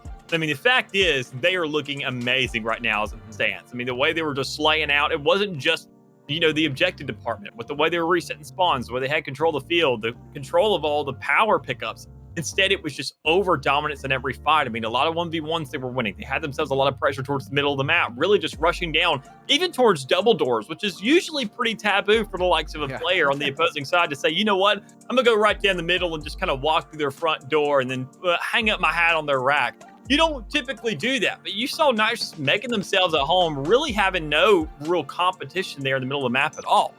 No, definitely not. I mean, it's hard to play the objective when a player on the other team is going 30 and 13 with eye drift. I mean, the slaying was crazy. Sometimes you don't have to worry about really getting the objectives done as long as you're out killing the other team. But it looks like we're not gonna be able to kill this break coming up because we are gonna jump to a quick one before we head up to the next map. So don't go anywhere. More of the CG 1K Halo Infinite 4v4 is coming your way on the other side of this break.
Welcome back, gamers, to the Community Gaming Halo 1K. We just saw a very fast-paced and exciting map of Bazaar CTF, and now it's time to get into some Slayer for map 2. Mick, you ready to jump into this one? Oh, most definitely. Aquarius, as you know, the first time we casted Halo, wasn't a big fan of this map. Really didn't have too much favorable words to say about it. But, I mean, as time goes on, you know what? I've grown to love it a little bit more because, I mean, Behemoth is still a thing, and I think that's all everybody's mutual hatred right now. So, I mean, we can be nothing but happy about some Slayer on here. If I could go an entire career of not casting some Behemoth, then it would be a pleasant surprise for me. So, you know, I'm totally with you there, man. Yeah, Aquarius, definitely one of my favorite maps in the game. not only just for objective, but for Slayer as well. And we were talking about it's a map that, it's not that easy to play on Slayer. It can be hard to peek. There's, you can shoot. It's kind of, a map where you can be shooting from almost any angle across the map, unless you're towards a refrigerator or a closet. There's very little place to kind of run away. At the same time, though, there are some sharp 90-degree angle corners, especially if you're dropping down from top mid to get away from a gunfight here. So it's a Slayer map. You're looking for just those kind of pickups. You have that top pickup as well. You have, I believe, the Mangler Bulldog. I think the Heat Wave as well. So definitely some options to work with, but you got to move as a team. You got to have that team fire. And what's really scary for me for the CNX squad is that the Pittsburgh Knights were able to get a lot done individually. How many times we saw Tapping Buttons getting a 3K, a 4K, that perfect off of that overkill right there. Even, of course, you have other players going 30 and 14, like iDrift. I mean, those are individual players that are scary in their own right. And then when you have them working together as a group, how do you deal with that? Yeah, that's gonna be a big problem. And honestly, it all starts obviously with the power pickups. I'm gonna get that active camo there in the middle of the map as we do go ahead and get ourselves loaded in. But I mean, even then, the Heat Wave, I mean, that's another big weapon that I see these really good players able to just really utilize extremely efficiently, get themselves a lot of kills, a lot of pressure, and even then towards Refrigerator, you can find yourself a pretty cheeky angle in the top of the map in that bridge, able to get some shots off across the middle, or go ahead and throw yourself a nade through that hole in the top and find yourself just the perfect angle if you're really feeling like a quarterback for the day. But it all comes down to where that first blood is for the side of CNX, so that's a great little start, but a quick answer for the likes of the Knight. AQ gets control of those dynamo grenades, but throws them away along with their life as they die. And you can see Tapping Buttons losing uncharacteristically a 1v1. We don't see that very often. It's against a commando here for Drax. And CNX will take a slight lead here, but there's so much more to go on this map. You already see the Knights starting to group up towards that back left corner, but Cyrix putting on shots. Goro Loco as well on the high ground there. And that's just a lot of really solid angles being taken by CNX, while the Knights being aggressive towards bottom middle, they're paying the price for doing so. Yeah, it's that cross we talked about. I mean, we saw Gambino right there in the middle of the map, able to go ahead and get out of one gunfight, but he runs right into another member of CNX's team. Like, it feels like there's no escape when it comes around to Slayer sometimes, especially in Aquarius. I mean, you're constantly looking for kills. You're constantly on the prowl for some kind of bit to get yourself on the leaderboard. And we're seeing CNX hold themselves a pretty solid lead of 3 kills. So that does get down to minutes 2 a little bit. But, I mean, the Commando is something you mentioned there a little bit, where we saw a kill come out from it when Pressing Buttons lost that fight. I feel like the Commando is going to see a lot more presence here on this map with the spray, with the, the recoil just kind of being a lot more heavy than we see on a lot of other places. With this being very close to middle engagement, we're probably going to see a little bit more of it compared to likes of Bazaar, where you're really lining up for these hard shots. But if we're talking about power weapons, we see the old Heat Wave come out, but not able to get any real kills off just yet. Instead, just a lot of trace back and forth. The CNX still holds that 3-kill lead. And that Heat Wave being picked up by Goro Loco is certainly going to be a big factor in these next few fights. Already getting used to full effect there bottom mid. And that's just something that the Knights have been a little bit sloppy on, right? They've been kind of running around and not necessarily winning their 1v1s or getting these pickups. Didn't get control of the Heat Wave, and they're dropping bodies. So CNX now with a 5-kill lead. Here comes that Heat Wave again, getting aggressive, but misses the melee. So Drax comes out on top yet again. Yeah, it looks like the same amount of fire we're seeing out of the Knights, but not as much kindled to the flame this time around. Just not too many trades going off. They're just getting picked off from the side. I think they're getting a little bit too tunnel vision when it comes around to grabbing those frags, not really realizing the effect when it comes around to Aquarius, knowing how much more you can really run in these fights, and somebody can always be there for that backup. And you can see the Slays coming through, and Knights actually does step it up a little bit, able to almost tie this game, diminishing it down to a 1-point lead, and actually tying up the game now as Tapping Buttons frags out, wins that 1v1, gets the team right back to a stage. But they got to group up here. They can't get over antsy once again, because you see Tapping just moving right up the field. And Tapping Buttons on the killing spree now. So certainly a means for them to get back into this game until they cannot get around that corner and gets put down for the count. iDrift also drops. So now a 20-18 situation here. Both teams looking very evenly matched and not peaking too hard.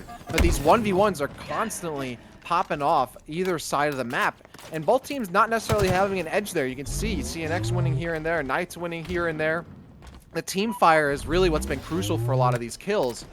And now it is just a 3-kill lead for CNX. And even then, what CNX is doing here is they're just keeping control of the middle of the map. I mean, that's always what it comes down to in Halo, just finding yourself that control, able to go ahead and get these free trades off. And you can see they're just pushing up the middle, or they're playing passive together in the back when they realize they don't have the advantage in a fight. I mean, they just have a lot more just environmental awareness, situational awareness, knowing what's going on around them. And sometimes it's starting to choke up on them, but it doesn't seem to Oh. matter too much as they still hold themselves a 3-point lead. Seeming as if they're just kind of cruising in, just trying to match Knight's firepower time in and time out, and doing a pretty good job of fairing that. Yeah, CNX now looking to stagger the Knights a little bit here as Isaac goes down and gets picked back up. You can see Uchiha peeking a little bit too much there. Gambino also putting some shots in, but Idrift goes down. Gambino will trade. Now it's a 1-1 drop for a 3-3 situation for both teams as Cyrex picks up that active camo. Not even going to be spotted here. Some shots are put on. Gambino will get traded out thanks to that active camo push here from Cyrex, and they're going to back off with the heat wave as 2 members of both teams are down. Another push, and Atso is not going to find him until it's too late. More pressure put on by this heat wave as the grenades come in, and Idrift will clean things up with the BR. CNX, I mean, they can take this trades all the way to the bank all day. If they continue to trade, they'll win this map. And even then, I mean, a big point to mention is looking at these crossfires, looking at the help from all your teammates, because right now the Knights, you can see Drift. I mean, he's definitely stepped up in the time being from when I last spoke, but even Gambino, I mean, he was sitting at, 0-7 earlier. I mean, really stepping it up, but now actually getting himself into the game, able to win a couple fights here and there overall, which is now making the differential in this game. I mean, now being 6-7, Gambino stepping up has been a big factor. But one of the biggest things that I'm seeing out of CNX right now is look at the differential in assists right now. Apu, not really having too many kills on the field, but having a lot of assists, knowing you're contributing to a lot of those fights. I mean, you can just tell that the team is a lot more compromised, a lot more consistent, and coordinated when it comes down to these fights, showing that that's why they've had the lead for most of this game, which has now been taken away from fairly quickly as the Knights are really starting to pick it up. Yeah, CNX has been here before. This is shades of live fire, right? A 1-kill difference ended that map, and now CNX starting to slip when it matters. The Knights take a 4-kill lead, and the CNX do not want to be backed up against the wall here. They've been here before, and they don't want to be playing a Slayer match just by a single kill. But now they're starting to run around and look for opportunities on their own. They have to keep that team fire going here. Tapping buttons, though, has no problem running up, cleans things up with the melee, and extends that lead now to 6 kills. CNX, that margin of error is slowly but surely whittling down. Uchiha and Idrift picking up kills. Now those trades are not going in their favor. It's a 3-1 trade and swing there for the Knights. And look at this crossfire by tapping buttons. There's no way CNX can push out really safely here against Uchiha without taking some damage. That active camo is going to come into play, and tapping buttons with the perfect. They're just 3 kills away from taking this map of the series.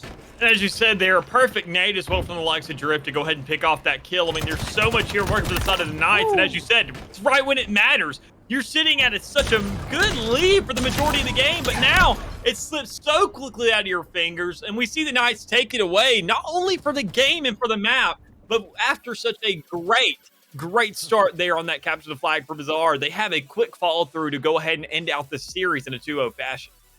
Yeah, you can kind of tell that CNX was starting to scramble a little bit for kills, and the Knights like, oh great, we're going to start picking up grenades, we're going to pick up active camo, we're going to pick up the heat wave, we're going to deal with things that you're not even thinking about right now because you're worried about staying alive and getting kills. And CNX, they started to run out, try to take more 1v1s. That's really, in a game like this, you can't be forcing 1v1s. You want to make it so that the advantage is on your side in any way possible. Force 2v1s, 3v2s. And against players like Tapping Buttons or Idrift, who have no problem being aggressive as individual players, you want to make sure you have a travel buddy with you, someone to shoot off of you if you can. And CNX, more often than not, were willing to kind of go out on their own, get hit by grenades, get hit by the heat wave, and die and kind of get staggered a little bit. And you saw that towards the end of that map. And even then, I feel like it was a large contributing factor there from the likes of Gambino. I mean, finally sit there slowing down, saying, look, I'm not doing too hot this game. And usually in objective mode, you can find that trade-off. Say, look, I'm just going to go ahead, throw my life on the line, get the flag off the post, and then go ahead and start trying for a return or get as slithery as I can. But even then, on strongholds, go ahead, just fly under the radar, being there isn't one on ranked at all, and go ahead and get yourself onto a site. See if you can pick up some free points here and there. Just kind of put pressure across the map. And Slayer, that's not an option. You go ahead. If you're not doing too well in the fragging department, you got to say, all right, I am willing to admit defeat here. I'm going to slow down and stop trying to win these 1v1s so darn much. And he finally did that because it was giving CNX so much pressure to get up the map to say, even if it's a team fight, say if we're fighting as an entire group, we make that instead of a 2v1, it's a 4v4. We're looking at the way Aquarius really plays out. You sit there, you get that 1 kill, you bully that one player to where he really just can't play the game anymore, and he's just getting aggravated, rushing in, time out. you get a lot of pressure off that to where a 4v4 constantly becomes a 4v3, and you know you're going to get the lead off of that. But CNX not taking too much manipulation at that time where they did go ahead and bully Gambino, able to go ahead and let the man slow down. They lost that mid control off of that, then just didn't get nearly as many power pickups to be playing with. Really just cost them that lead. As Knights just knew at that stage, saying, look, we're better at fragging. We literally showed that, and tapping button said, all right, Gambino, you're finally even. iDrift, you finally picked it up. Y'all sat there and buffed out the damage you've done. Now, let me do my job, and I'll go ahead and close out this game. Yeah, and that's what comes with playing a very trade style in these kinds of maps, right? If you're trading, you're ahead, you're good, but then one interaction goes a 3v1 or 2v1, all of a sudden the other team has the lead. You can't keep trading, and CNX was willing to keep taking those trades when it was already too late to do that. They had to kind of regroup, allow themselves to reset and look for those 3v2s and 2v1s.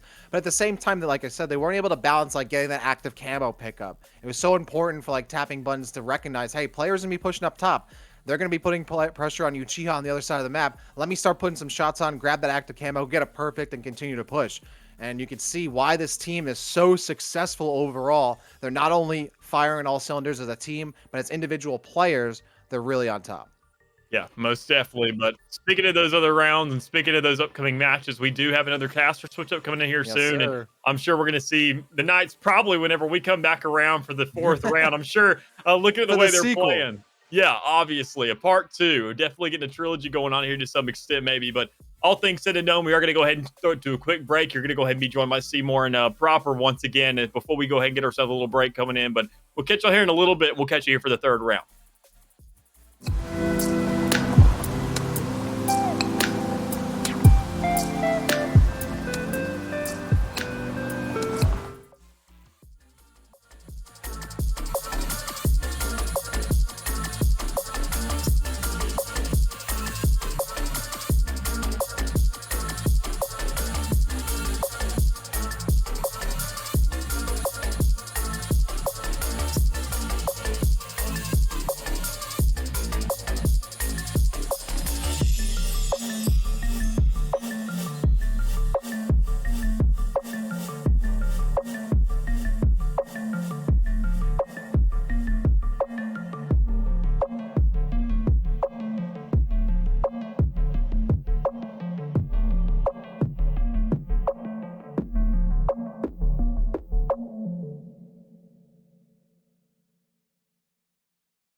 Folks, welcome back to the Community Gaming Halo 1K. Once again, it's myself, Seymour, and Proper jumping into the desk. And oh boy, do I have some news for you. We're into the top 8 for the tournament. That means that these players have secured some money at the end of the road. Now, it's just how much of that bag can you secure, Proper? We're going to be going into Ebenezer Gaming versus the boys now into the quarterfinals. And everything after this is just going to be extra cash for you to take home.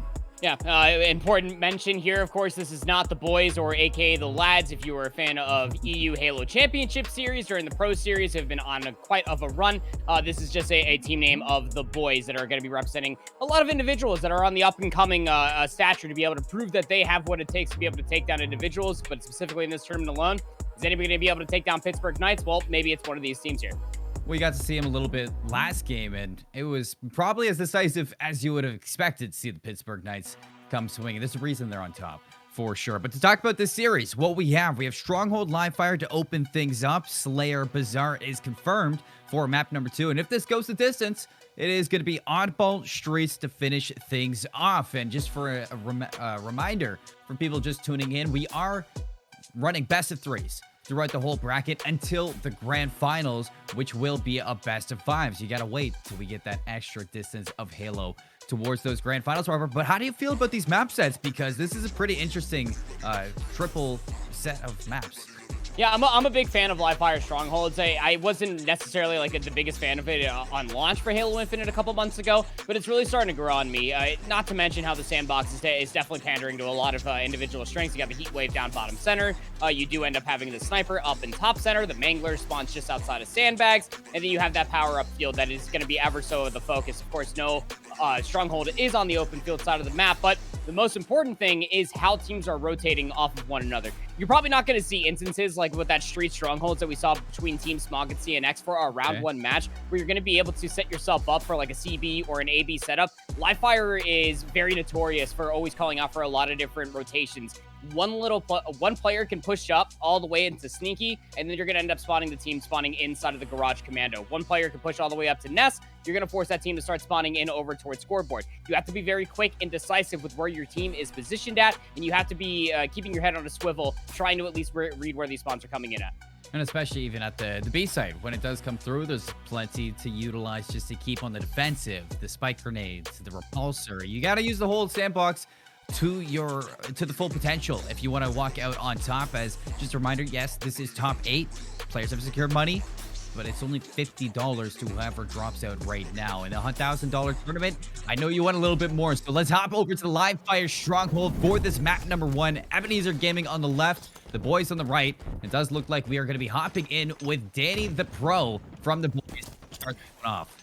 Well, looks like that we actually ended up dropping a player, so I'm sure that we'll probably end up restarting this bad boy here momentarily, just to make sure that, of course, competitive integrity is always going to be withheld for itself. But it gives us more time just to talk about the map sets. We did talk about heavily for Live Fire Strongholds, but we didn't end up talking about that guaranteed map number 2, best of 3s, all the way until grand finals, where we'll move into a best of 5. But Bazaar, Team Slayer, it's monotonous. Let's be honest here. It's very, very tough for a lot of these top amateur teams, or even just amateur teams alike, to be able to get a grasp on how to really start to get their jive moving on this map mode combo, considering that it's very easy to be able to overextend yourself, and then you're going to have players spawning in right behind you. But I mean, as far as weapons are concerned, it offers a very similar but yet very different type of vibe when you're thinking about Live Fire, even at Slayer or Strongholds for that matter. You got the rockets, you got the Bulldog that is in bottom sewers, and then of course the overshield will still be over by those dynamo grenades, as the main focus of the map will always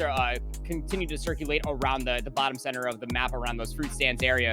So this map mode, this entire map set, this best of 3, until we get to that Streets Oddball, or even with the Streets Oddball, this is going to come down to a lot of rotations. A lot of decisive action needs to be called for a lot of these players that we have in front of ourselves. The boys being, Kodog, Hereman, Goofy is here, as well as Antilla versus Warrior, Lucky, Mega Man, and Bad Luck. I'm very excited to be able to see what these teams have to offer, because who knows? I mean, they might be able to compete in that open series that's happening tomorrow for North America and for all different regions, and be able to qualify themselves for the Pro Series that happens on Thursday.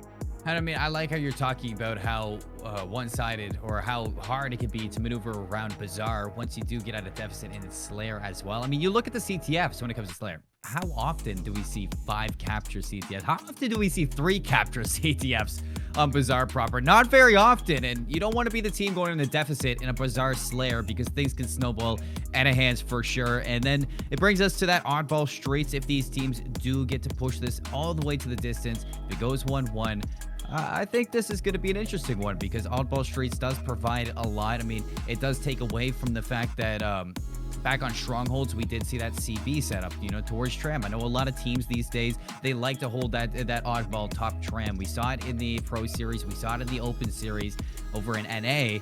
And I think that, it's going to probably reflect into what we have now. Anything you want to talk about for that Streets oddball that might be out of hand? Well, you have at least 3, maybe 4, if not 5 different setups that you can be looking at. I've been seeing teams get relatively comfortable with their opposite sides, whether that's the B or the Neon Streets, but enough speculation for map number 3. Let's get through map number 1 first and foremost, as it seems yet again that we are missing yet another player for Ebenezer Gaming. So looking like they don't want to be doing this in a 3v4 fashion as the rest of them are standing still. I mean, from Danny's perspective, he grabs that sniper, he's like, what the hell is going on? But sure that this one will probably seem right. Yeah. So one of these things is just not belonging here.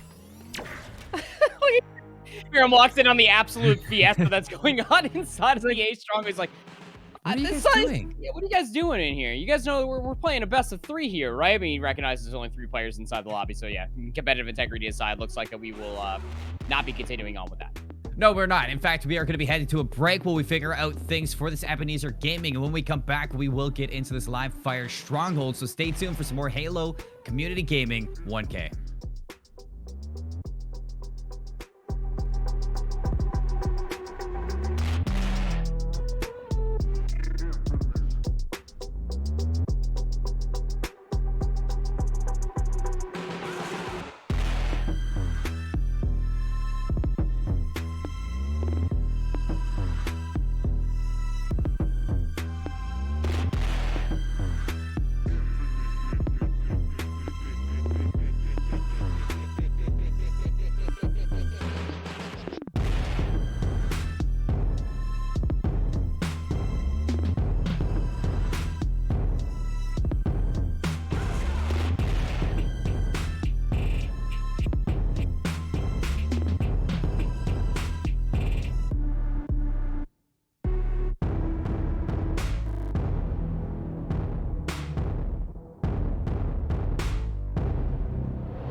Folks, welcome back to the Halo Community 1K. I appreciate your patience as we have finally seemed to get these players into the lobby and ready to go for this Live Fire Stronghold map number 1. Just a little bit of a recap proper that we were talking about to set this up. Teams, they better keep their eyes on the rotations because there's a lot different of an atmosphere than the Stronghold streets that we did see previous to this one. So these players, they better get their boots on because they're about to be running a lot.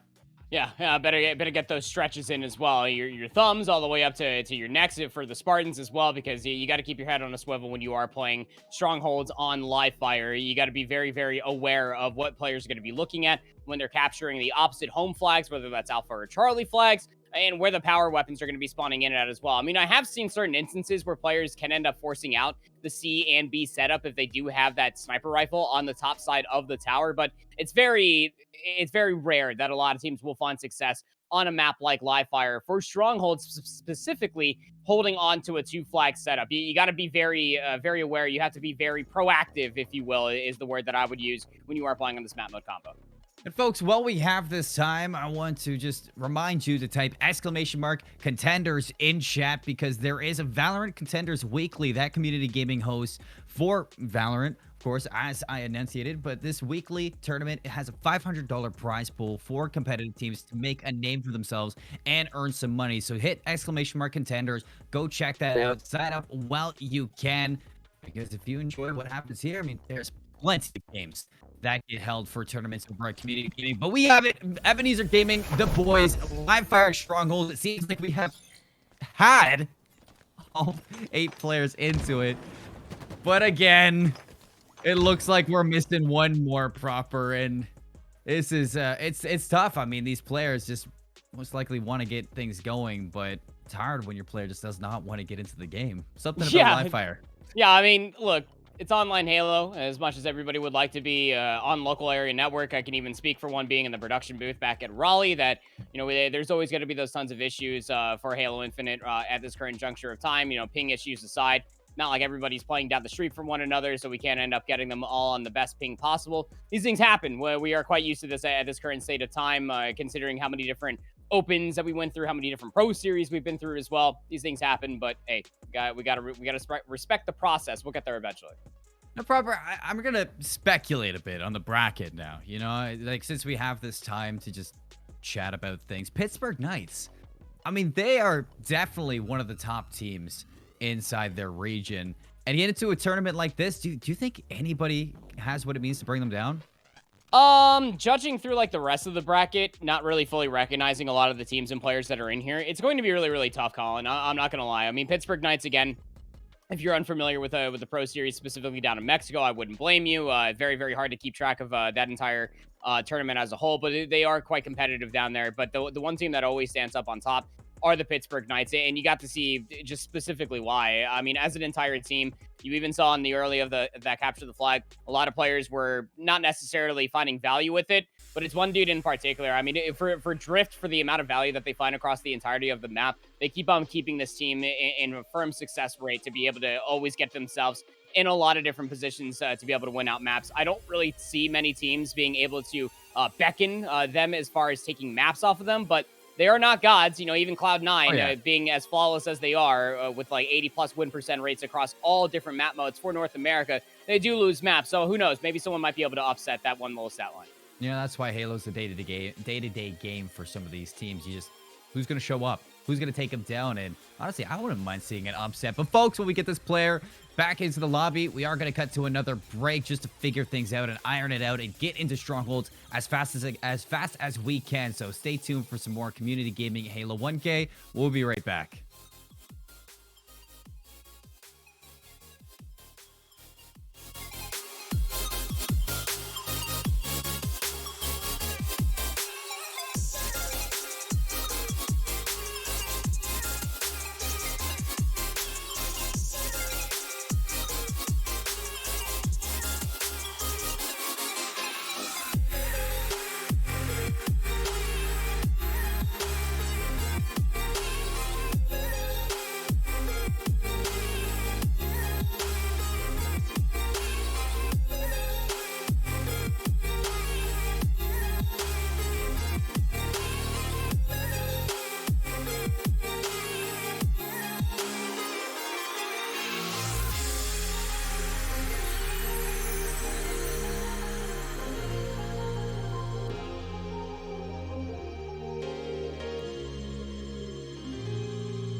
Folks, apologies once again for the wait, but we are back here with the Community Gaming Halo 1K. Once again, my name is Seymour, alongside me Proper. This time around, we are going to be hopping in with a different game, as we kept on having server issues with one of the players in our past game between Ebenezer Gaming and the boys. We're going to be hopping over to Knights versus Ignis in a semi-final match now inside the series. That means these two teams have made it to the top 4 Proper, and now they're going to go head-to-head against each other. Yeah, this is actually a rematch of upper quarterfinals from Mexico Pro Series number 3, where Pittsburgh Knights were able to take down Igneous Knights in a 2-0. They took the Aquarius, capture the flag decisively, and the Street Slayer decisively. No one was surprised. But as I was alluding to earlier, for the Pittsburgh Knights, they are, in fact, the Mexican gods, if you will, as far as Halo is concerned. They did only drop one map through that entire Pro Series. That was to Timbers Esports in the upper bracket finals. And it was on a Recharge Strongholds, which is quite something to be able to be talked about,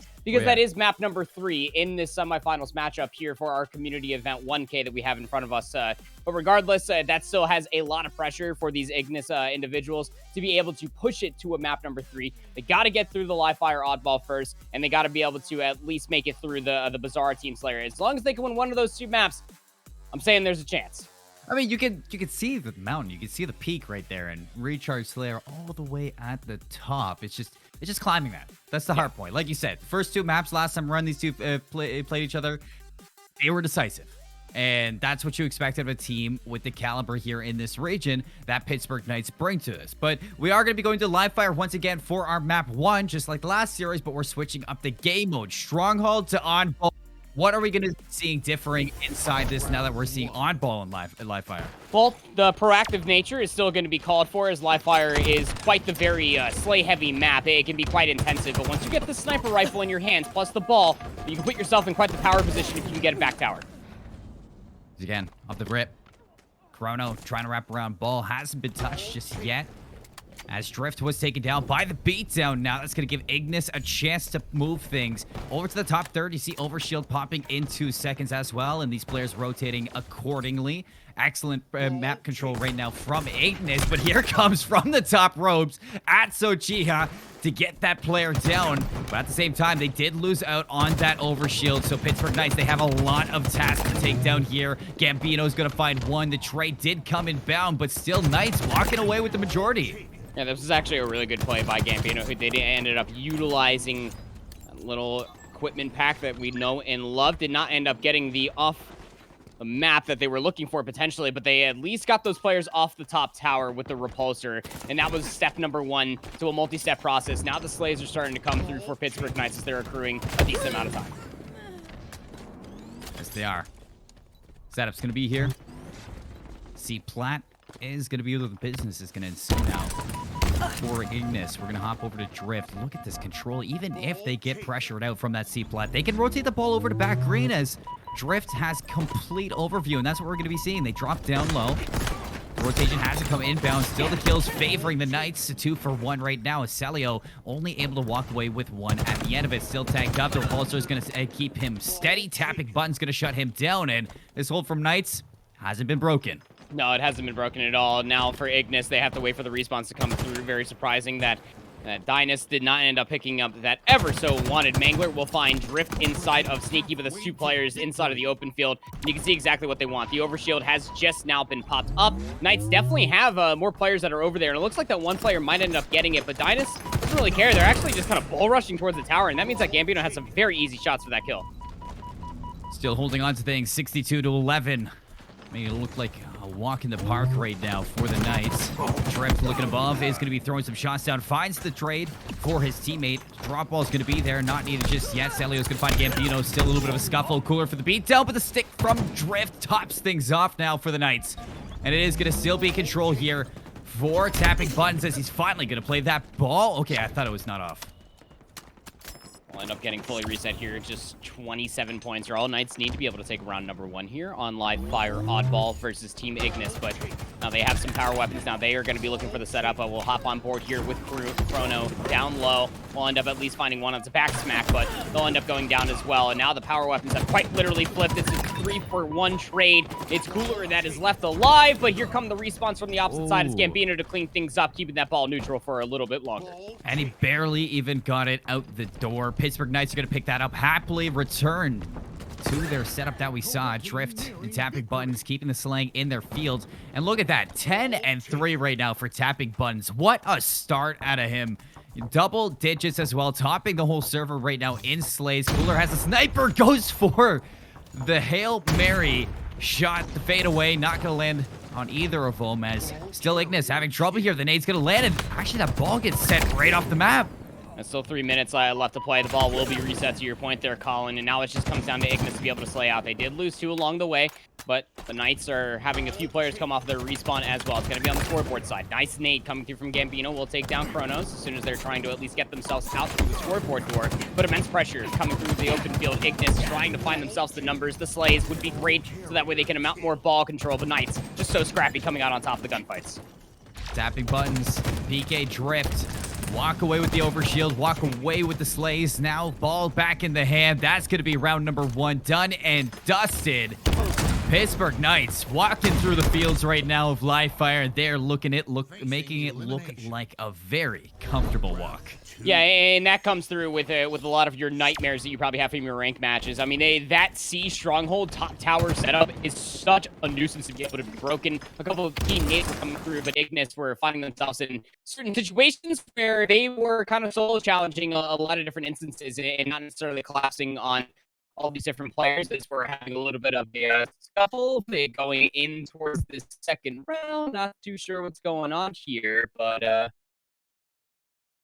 now, folks, we're seeing exactly what you're seeing right now. So just we'll give it a little bit of time to see if it irons out. But proper, I mean, I knew the Pittsburgh Knights were good, but man, that was crazy. I mean, that top third setup is what we normally see teams kind of run with. But I mean, a lot of teams have found their way at breaking it, but Ignis, they just couldn't make it happen.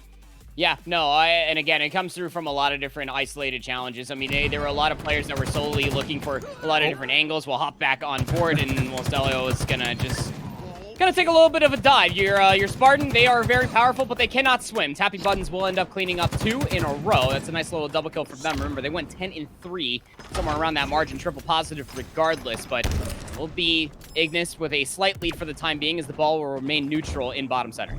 This is a good start from Ignis as well. Let's see if they can expand on that. Not with the kills. You're right. Spartans, they can do a hell of a lot, but one thing that their armor is not packed with are water wings. So they don't float this time around. They don't need to float right now, as Ignis are rushing like bulls right now to take things through. Tapping buttons is going to have to respect the fight. Getting blessed right now with Cooler not checking that corner. Free shots in the back end. Bino's going to find it. Not sure if that ball got played. No, doesn't look like it's been played. It's just been thrown out into the field, as Ignis now getting the pressure on, finding the kills, forcing the Knights now to drop that ball and go off respawn, seeing if they can find these kills. Cooler comes out with tapping buttons. Chrono's going to shut that down. And it looks like finally Ignis are going to get some control plus an overshield. Love this overshield little pop, because it's going to come through from Cooler. I've been seeing a lot of teams just wait, not pop it immediately, just wait for the right time to be able to find the utmost value with it. We'll find one down low. That's going to be Drift taken down very swiftly, throwing shoulders, stuck down low. The double challenge will come through. So quick 2 dead there for Ignis, but they answer back with 2 of their own. Ball still remaining neutral just in that C stronghold. Can continuously be good for Ignis, but they got to find the Slades. Atso will pick up 2 in a row. That's going to mean that the Knights can go back towards their C stronghold setup. Zidane 31-26. The lead that the Knights had in the past, not going to be reflected into this round. Ignis having quite the start. Now, let's see if they can keep that success up. Forces to a round number 3. Drift is going to find one. Tapping buttons, doubles down. Nice shots onto Dynas. Natso still holding onto this ball. You can see the remainder of the Ignis players rotating out from this field. Cooler inside a Nessun player actually from Ignis sneaking down below. I'm not sure if Drift got his eyes on that, but they're actually sneaking all the way top third. Cooler's going to find that. Salion is going to drop that ball, and Ignis are going to collect some time. this back dirt setup. You have a lot of space to be provided for yourself, but where the weapon's at, one of the spawns going to be coming through, and here comes the solo challenge. It's very interesting stuff. The back smack actually comes through, but some trades are coming around, and there's that power weapon that I was asking about. Tapping buttons will have that boomstick, that sniper rifle in their back pocket while they're still accruing some time for their team. They have 80 seconds worth of objective time, while also being the top slayer for their team as well. Dude can do it all. Oh, yeah, he can. Immediately, Ignis, they got the setup, instantly broken. Buttons up top, boomstick in hand. Can he land the shot? Nade's gonna flush him out, so no shots. Gonna be firing away from that sniper. Now Celio just trying to finesse his life, using the nades to stay safe. Cooler's gonna find Drift. Ball gets reset now. Take the field back to the, or taking the fight back to the field. Gambino finds one, a second one as well before the beatdown comes through. And Pittsburgh Knights, they're gonna get that. Oh, we're going to get that overshield, but Dyna says, don't care, didn't ask, plus it's mine. Yeah, had the strong side in certain situations like that, but even from the top down from sandbags, your head would probably end up still being revealed. So now Ignis with the overshield in tow. Dynas will end up at least completely diminishing all of that overshield, given that they are collecting time for their team. Just down by a whole 12 points, but a nice little plasma grenade by Celio will end up clearing out that player from top center. But here come Knights off the push from top nest. We'll go 2 for 1. It's not quite enough numbers so far to be able to break the setup entirely for Ignis currently. And nobody was watching dummies, so Drift was able to sneak on in. Atso with the commando is going to find the finisher right now for that setup. 64 to 54. Knights still in the lead, a whole 10 points and counting. Good shots from Celio, but Atso a little bit steadier. Into the backline, Cooler finds the trade. Chrono actually has found his way in. Can he stay alive? No, hunted down by Gambino, and now 76 seconds. Knights are just getting closer and closer to putting this away proper. Yep, just a handful of seconds left. They're going to be able to take this in a 2-0 fashion. Ignis, they have to mount some sort of offense. We'll see what Celio is able to do. We'll end up picking up that plasma pistol. We'll find a player at least going for their shields. We'll get the beat down, but the trade will ensue regardless. Ignis need to start flying at this setup. They need to start locking down some of these kills, especially with tapping buttons, holding on towards this heat wave. Can they get the ball reset? Nice play from Cooler just to make sure the ball will go neutral, but the numbers advantage still on the field for the Knights. When it tagged up Atso, you would have hoped he went for that kill there. Instead of the play, ball could have been a different. Nice nade, like you said. Placement from Atso and the finisher on Chrono as well. A double kill for that. The break from Ignis still with these trades. China's trying to pull this ball. In fact, going to play that ball. It's 4 seconds for Knights. They just need one good pickup, and they're going to put map number 1 in the books. You see tapping buttons. It has the power up. Overshield on board as well. Plenty to work with, but Atso's just going to pick this one up, and he's going to end it. We'll end up just getting some help. You can get that beat down a whole lot faster with the oddball, but it didn't even matter. Nice little cleanup there from Knights. And keep in mind, you as well, through both of those rounds, that was specifically when Ignis did have some sort of an advantage, whether it's point values, whether it's numbers, but this is why we keep on talking about this Pittsburgh Knights roster down here in the Mexico region, specifically for HCS, and why they're so good. They're one of those teams that are able to go back towards those fundamentals, recognize where they're at a disadvantage, be able to collect themselves off the respawns. What weapons can we play with? Is the Mangler up? Is the Heat Wave going to be up? Whatever they might be able to work with themselves, and then they just start all funneling in. Pinches from all different sides, being able to catch other players off guards from Ignis and starting to whittle them down. You didn't always have to get the flashiest double or triple kills. You didn't have to go for a 360 no-scope, whatever it may be. They were locking down the kills. They were finding trades continuously, and every single time the ball went neutral, all of the arrows for the entirety team of Knights always were on a keen focus, not always towards where the ball was at. They always had one player looking at the ball, Colin, but they always wanted to make sure that the pinch either from pillars, the B stronghold field, or the open field was going to be secured for themselves. It was wonderfully played for them from start to finish. It's 2 simple words for me in that I saw from the Knights. It's patience and composure that really brought them back in that one. The way that they were just waiting for their reinforcements before they made a push, you saw a lot of individual chows from Ignis that put them in that situation. I kind of highlight back to Cooler what I said when he went for that play ball. Yeah, he got the ball off, but they didn't have numbers. And Atso being one shot, I'm sure the communication should have been there from Ignis to clean him up. And then you get that play ball, and then there's just less that your teammates have to deal with off the respawn. So if Ignis want to pull this one back, like we said, I mean, that recharge stronghold at the end of this best of 3 is definitely a good chance, meaning that is the one map that Pittsburgh Knights lost, like you said, but it's getting there. And now we head over to Slayer Bazaar for that map number 2. This is not the easiest map to pull through. If you're already at a disadvantage, momentum is in the Knights' favor, and Bazaar can really exploit that. Yeah, it absolutely can. I mean, Bazaar, again, as far as the Slayer is concerned, you move too fast across the map, the enemy team is going to start spawning behind you. That's given, of course, that you can end up finding the Slays. But, you know, for Knights, comparatively towards Ignis, they are playing on a certain different level, a certain different velocity, if you will, throughout the entirety of the map, always making sure that they were getting the power weapons, making sure that the power-ups themselves, specifically that Overshield, was at least always being contested, if not being grabbed up for a lot of those Knights players. And that being said, the same thing could end up being existing here for us here when we get to Bazaar Slayer between these two teams of Ignis versus Knights. They lost the Streets Slayer last time that they faced each other in the upper quarterfinals of the Pro Series number 3. And it was pretty decisive there. So for Bazaar, if you take a little bit more slow, methodical, plus some of the explosiveness that you can have, no more heat wave, but you do have the Bulldog, so still a little bit of a shotgun-esque kind of type style. The grapple hook is also going to be in play for these teams as well. Thrusters on both different sides.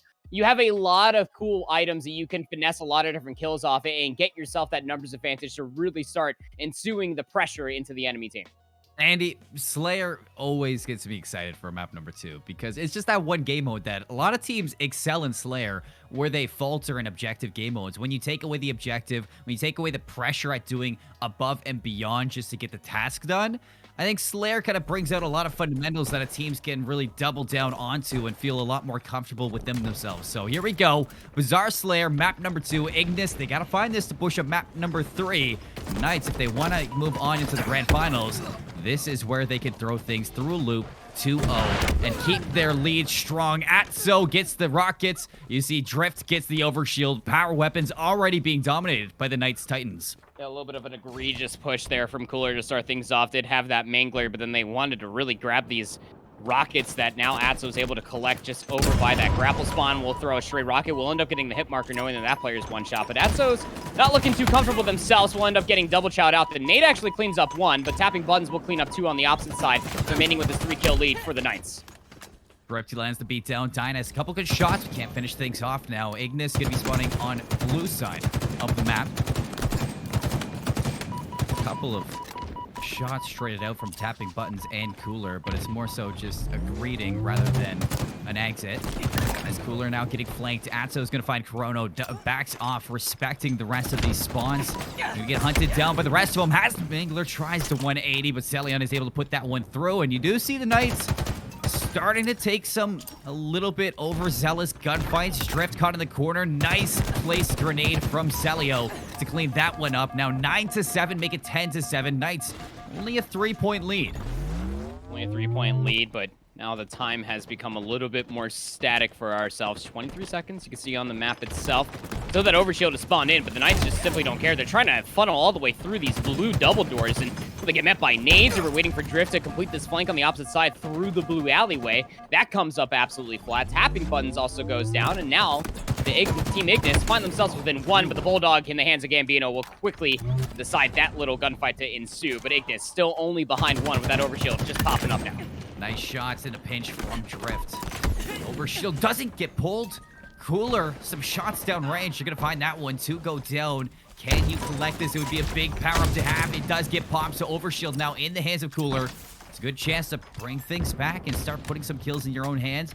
15-15. Things are all tied up. And look at Dynas' positioning all the way through double doors. Might be able to get some early pressure on, allowing the rest of Ignis to get in and find their way for these kills. Celion's going to open it up. A trade quickly. Dynas to follow things up with his teammates to go down for the Knights. Now numbers to Ignis for this attack. The beat down from Drift to try to get a little bit of control, but just not going to happen. A really successful push out of Ignis. Yeah, and a lead swap as well. Only by 1 short, but that's value out of the overshield. Dynas. Not exactly the corner you wanted to be in when you're 1 shot, considering that nades are very easily ricocheted. And just as soon as we talk about the lead swap, well, things are even back up 19 apiece as the Knights are starting to really influence themselves across this map. Cooler 1 shot inside of the blue bar will be sought out. Tapping buttons really starting to heat things up. 8 and 5 for them. Finds 1 more down low. The thruster play breaking the aim assist just a little bit, but Atso will clean it up regardless.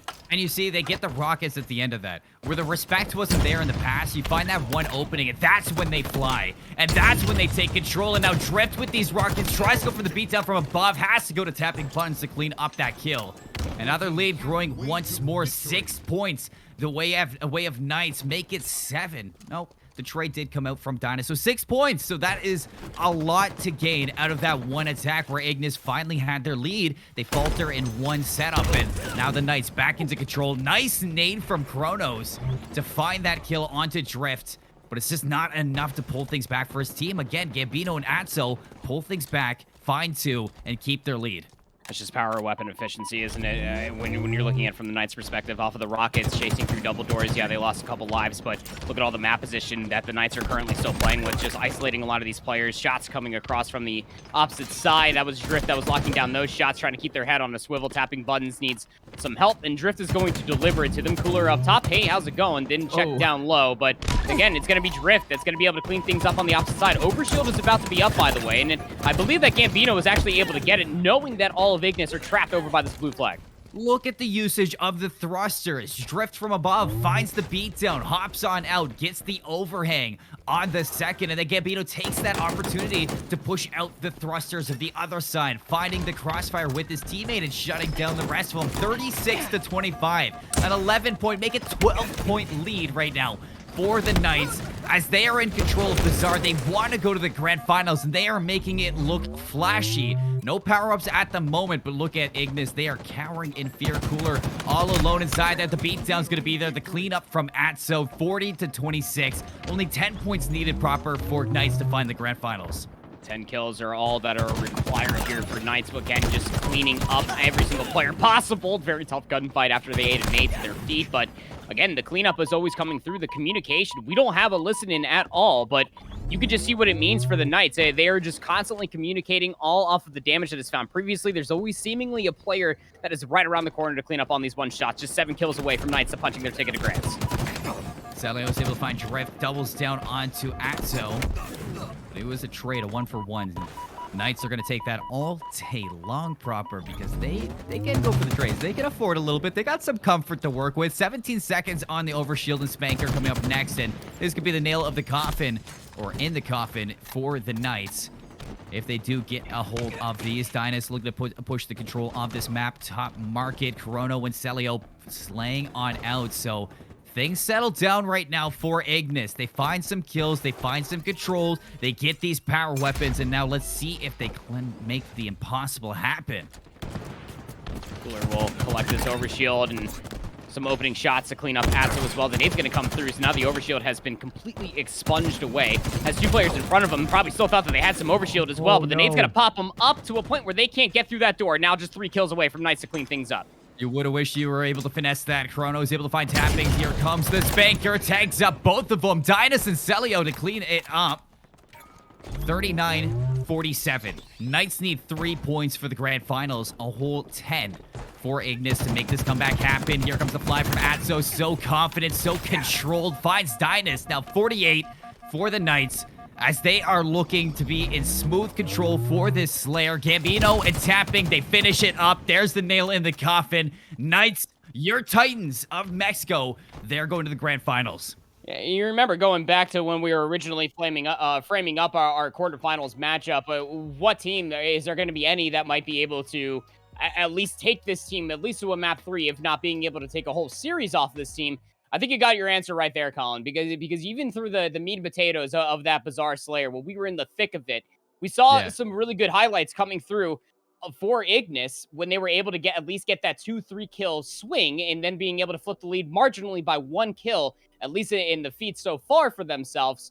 But then you got to see the efficiency throughout the entirety of the map for the Knights. They got that M41 Spanker, but while they were doing that, they were taking positioning in that tree room. Also in the top market, they had players that were funneling in from with the M41 Spanker towards that blue alleyway. And from all of those different positions, they knew that they had Ignis trapped. From there on out, it was just crossfires and pinches on all different sides. Power weapon efficiency is one thing, but it's what you're able to do from the kill. It's just turning Bazaar Slayer into such a small map and making it a fine tune for the Knights in that semifinals match. Fine tune indeed, folks. If you want a little bit of a recap for the bracket, that Ebenezer, the boys game, did go the way of Ebenezer. So now they're going to be playing in the semifinals against Sintra to get that grand final spot. And for this matchup we just saw, Pittsburgh Knights, they punched their ticket to the grands. Ignis still have a chance to fight for 3rd and 4th. So right now, the Knights have confirmed, pardon, themselves at least $200 at the end of it. And Ignis are going to be fighting for that third, fourth place. That is a split of $100 for each of them. So that is going to be a feel-good game for themselves to see if they can get top 3 inside of this tournament here at the Community Gaming Halo 1K. We're going to cut to a break, and when we come back, we are going to hop in with that other semifinal and do a little bit of caster musical chairs and get Mick and Zach back on things. So we'll see you in a bit. Stay tuned for some more Halo.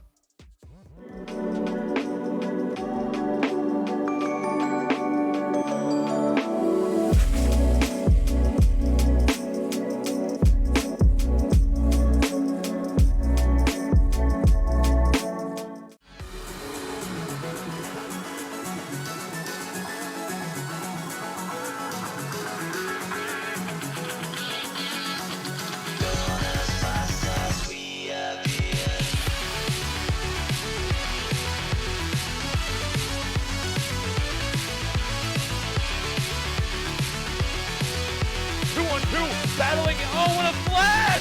Oh,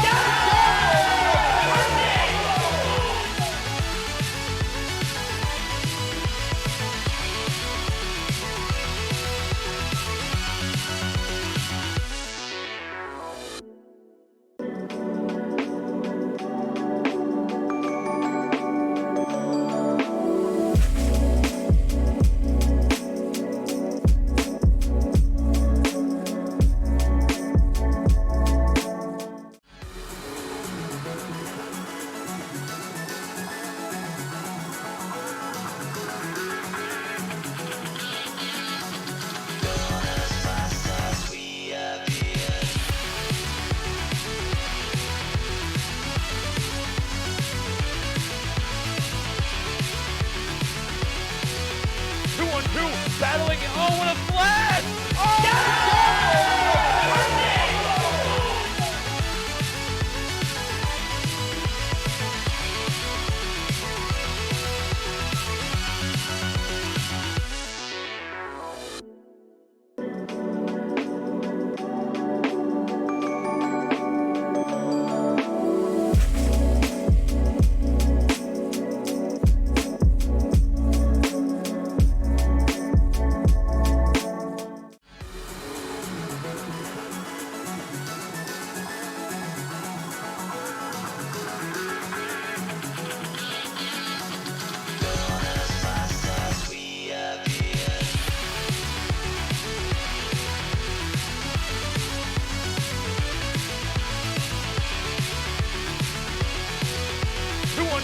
battling. Oh, what a flash! Oh,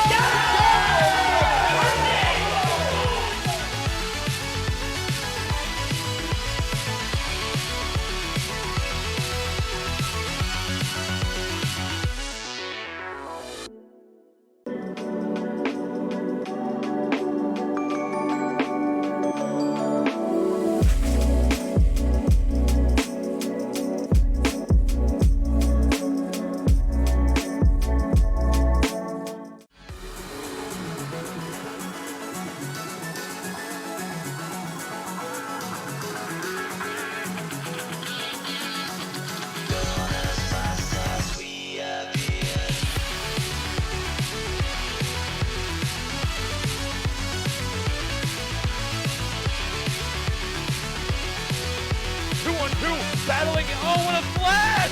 Oh,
Welcome back, everybody, to Community Gaming's Halo $1,000 tournament. We're back on the desk. Myself, Mick, over to my old right. It's going to be Mr. Dak.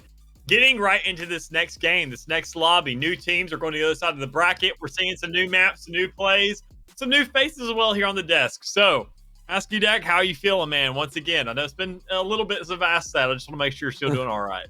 Oh, I'm still doing fantastic, and I'm still ready to go back into this action. We did see some more Knights on the broadcast, which, you know, not too bad. Always a good time to see them on the cast. But yeah, we're jumping over to the other side of the bracket here to see the other semifinal. And truth be told, I want to see what team could potentially take out the Knights here. They're clearly the clear favorite coming into this bracket. They're still the clear favorite as we get further into the bracket. So it really comes down to who has the opportunity to actually give them a run for their money, because these teams are getting close. The Knights are being taken to map 3s here and there, and they're getting some close maps, but they're still firing all cylinders. They're still super consistent. They're still looking like they have the strongest individual players in the bracket, and that's paying off for them. Yeah, and to talk about those two teams we're going to be bringing in, it's going to be Ebenezer Gaming and Santa Negra. What? That's an odd name in itself, and I'm sure I probably butchered that a little bit. But a different side of the bracket is because we're not saying something as simple as Knights anymore, and even then we're also getting some consistent lobbies. What it seems like, so we're already hopping in the game. Not much time to really ramp it up, but I mean, let the action speak for itself. As we're going right into a live fire oddball, and we're already having some frags being brought up here into the front. Yeah, love some live fire oddball, of course. We've already seen a little bit of solid action on this map. It's been back and forth so far on the broadcast, but that start certainly not, as CN drops 3 of their 4 players already. The ball starts to move just barely, but not enough to even get some actual points on the board before finally that blue Cobra squad's going to start to build up some points here. Yeah, most definitely able to go ahead and get themselves not onto the board, just sticking to that top tower area, which is just so consistent. You find yourself a free reset if things go south, you go ahead and hop off, and you can already see it there. Just an easy frag. Even if you die, you still got the time. You wait for your teammates to reset, get towards the middle of the map. You bought enough time to get that overkill for the likes of Senta, and able to go ahead, still not win that fight, though, with that double down there with the teammates to get in the trade, that little kind of crossbar to be playing with. But it looks like Ebenezer's going to get themselves a little bit of time on the board now. Yeah, good job by Mega Man and Bad Luck to 2v1 that overshield player there, but both teams now trading evenly, and that ball's going to continue to roll about outside of tower before it's finally picked up here by Mega Man, who goes down almost immediately after. These teams are really trying to just force the ball up towards that second floor of tower if they can, but the action right outside tower is almost too much. The second someone touches the ball, they're getting immediately chunked down, and that is going to get reset. They play the ball off the map just in time to get things going away from the tower and see if either team can sneak away with the ball as it resets. Yeah, most definitely able to go ahead and get themselves a little bit of trade, some little bit of back and forth to 2 players down on each side. But I mean, overall, just to get themselves a little bit of time is just all you need. I mean, Ebenezer not able to pull out as much, and I mean, sure, that's a little bit of trade-off. Not too much of a big deal, though, when you can still go ahead, wrap around. You just really have to shut down the likes of Senta. I mean, they found themselves grabbing some good frags on the outside, especially with old Daitsu almost able to find that kill and go ahead and move the way up. But now you have the overshield for the side of old Ebenezer, and it looks like they can get themselves a lot more time, so long as they can just get these kills. Clean up there, but Mega Man loses the entirety of the overshield to do it. They immediately get put down off the trade. And honestly, it's been difficult for both of these teams, considering where the ball spawns. Like, you're automatically at a disadvantage as the high ground surrounds you on either side of the ball. And that's why it kind of does snowball, because once you get away from that area and you get the ball moving, you end up towards house or tower, which give you a huge high ground advantage from either side of the map. And that ball makes it it's really hard to dislodge the ball from those 2 areas of the map. Yeah, most definitely is. And sometimes you see a lot of people going back there towards that A side, towards the garage, able to go ahead and buy themselves a lot of time. Only problem is, it's pretty easy to spawn out from there, and you don't have that free reset if things go south. So you want to go ahead and start taking that ball over there towards the outside B site. Go ahead and get yourself to back green. Still have some control of the map, still maintain that ball in a reset position, because you can still get those really good spawns that you see as almost if you're sitting at A. You can see it right there. Coming out, I mean, old Ebenezer trying to go ahead and get that rush right back to the ball, but things are really not panning out to him, especially when you see the trades coming out. Things are really just on top. I mean, they're looking really good. Question is, are they going to be Knights good if they really do get themselves to that next stage? I love the old Ebenezer. That should just be the name of the org itself, right? Like, just drop the gaming. And I'm wondering what the collective age of all these players is. It might be an old Ebenezer total. You got that heat wave in the hands of Warrior, who falls back, grabs the ball, gets to the second floor of the tower, but is unable to play it. And the sniper's dropped as well, so it's going to roll down 2 more players, or at least 1 more dropping there as Lucky goes down 4-on-2. CN has control, and they're starting to stack up the points. You and I were mentioning that earlier. I mean, sure, every single player, you want to go ahead and have some variety amongst your team. Everybody gets some time on the ball. Everybody go ahead and pan out. Give us some little variety to where everybody can play the objective. But when you got a sniper in hand, you can't be running out into the middle of the fray like that. You can't be throwing your life on the line a little too much because you don't want a chance to get that objective over. But even then, you see the trades that come out. You had the plasma pistol, which does end up taking down that overshield fairly efficiently. A very good use of that gun. But is it going to be enough to go ahead and follow through, grab yourself some time? And it looks like Ebenezer definitely does have themselves a little bit to be working with. Yeah, that Mangler paying off in spades right here for Bad Luck, who pushes up, pushes the envelope, and gets the kill on Asendrado. Lucky now has control of the ball, going to be pushing out and dips over towards the board there. The leaderboard's going to help them out, but the ball finally goes down. Here's another Mangler shot being put down by Bad Luck, who's finding themselves needing to get out of here. And with some great comms, finds Procme towards top mid, runs away, trying to keep themselves alive with the Mangler, and they barely do, and getting back into the fight. Almost getting hit by that ricochet grenade and has to dip back out towards bottom tunnels, but that ball has not moved since it's been dropped out towards leaderboard. And not only that, no one's been able to get this Mangler out of the hands of Bad Luck, who's continuing to put on pressure outside the ball. Yeah, a great position with the Mangler there to go ahead and get some damage off, go ahead and get a lot of kills, and even then you said that ball was not been touched, and that's a big problem because you already see it just goes ahead and lingers around for too long. It's going to get reset, and there we see it. Go right back to the middle. Ebenezer's there on the fray, ready to go ahead and get that answer, pick it up immediately, and take it back to garage. But when you see that you just get an immediate plasma grenade to go ahead and pick off that kill, you get yourself a lot of time to be working with Senta with a massive push to the middle, able to get themselves some more time onto the board. Now sitting at 61-33. Yeah, CN doing a really good job of getting that ball moving once they got the full team wipe, but they weren't able to get that ball out of that house area. And of course, that sticky was just, how do you really deal with that, right? You can't, that's just unlucky. But now you can find them down 2, 3, 1 players now. And that ball's going to be hiding in the B area here. And here's the Mangler yet again. A huge pivot point for both of these teams. Grenade comes out. You're not going to be able to do much damage there. Warrior goes down. Now it's 3 down for Ebenezer. Both of these teams trading 3 downs on either side. But like you pointed out, that ball gets reset if it doesn't get touched, and indeed it did. And it's being scouted out here by Asendrado, who has the sniper ready to go, cleans it up with the BR, and looking for more. Oh, and he's definitely looking to go ahead and shut down the overshield. It comes down to which power drop's going to be more efficient. But the overshield with the teammate, you can't really beat that at the end of the day. And we see that coming out on top as Ebenezer's going to be making their way to the ball once again.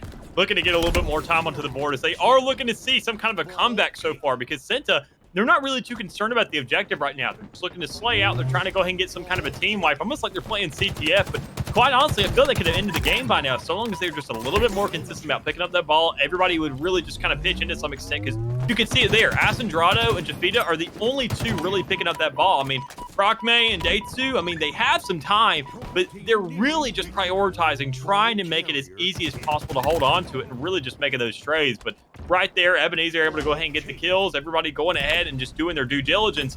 With the trades now coming out, the pressure from the tower to get that ball forced out, but it's still not reset just yet.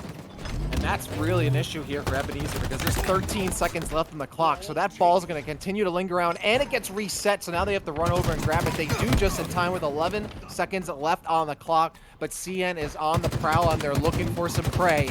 And you can see here, Datsu gets a kill real quick off the melee, finds Mega Man after they play the ball. It gets reset, but CN's ready and waiting to put some pressure on that ball spawn. And all that damage is pouring through tunnel towards Ebenezer, who's lost 2 players. And with the ball not being touched, the clock goes down, and CN takes the first map. At least first map. That's a big differential that you got to see. I mean, it all comes down to that clock. I mean, if you're really going ahead and biting out time, you know you got to have the lead. And I mean, as we said, Ebenezer really just not putting a lot of pressure on there. And I think that was another thing about Senta.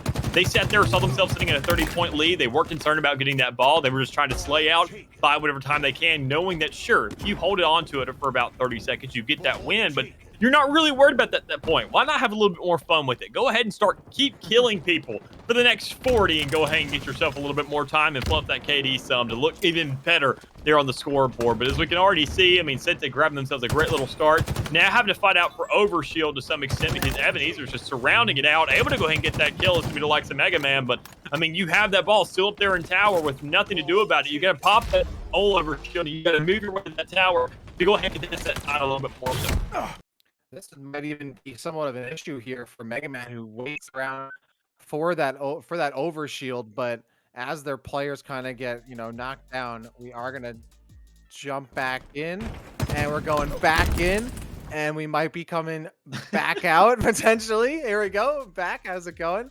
Yeah, so there was a little bit of an issue there. Of course, we had not only technically, but also during that play, the overshield was prioritized there, but as a result, the remaining members of the team went down, and we are doing our best to figure out what's happening in game. I think we're finally back off of a nice 2-piece here from Datsu, who picks up that heat wave and starts to put pressure over towards Nest, which is being occupied by Bad Luck, joined by Lucky, and there's a ton of pressure being in that area. But you can see CN is running away with this. They're at 65 points here in the second round.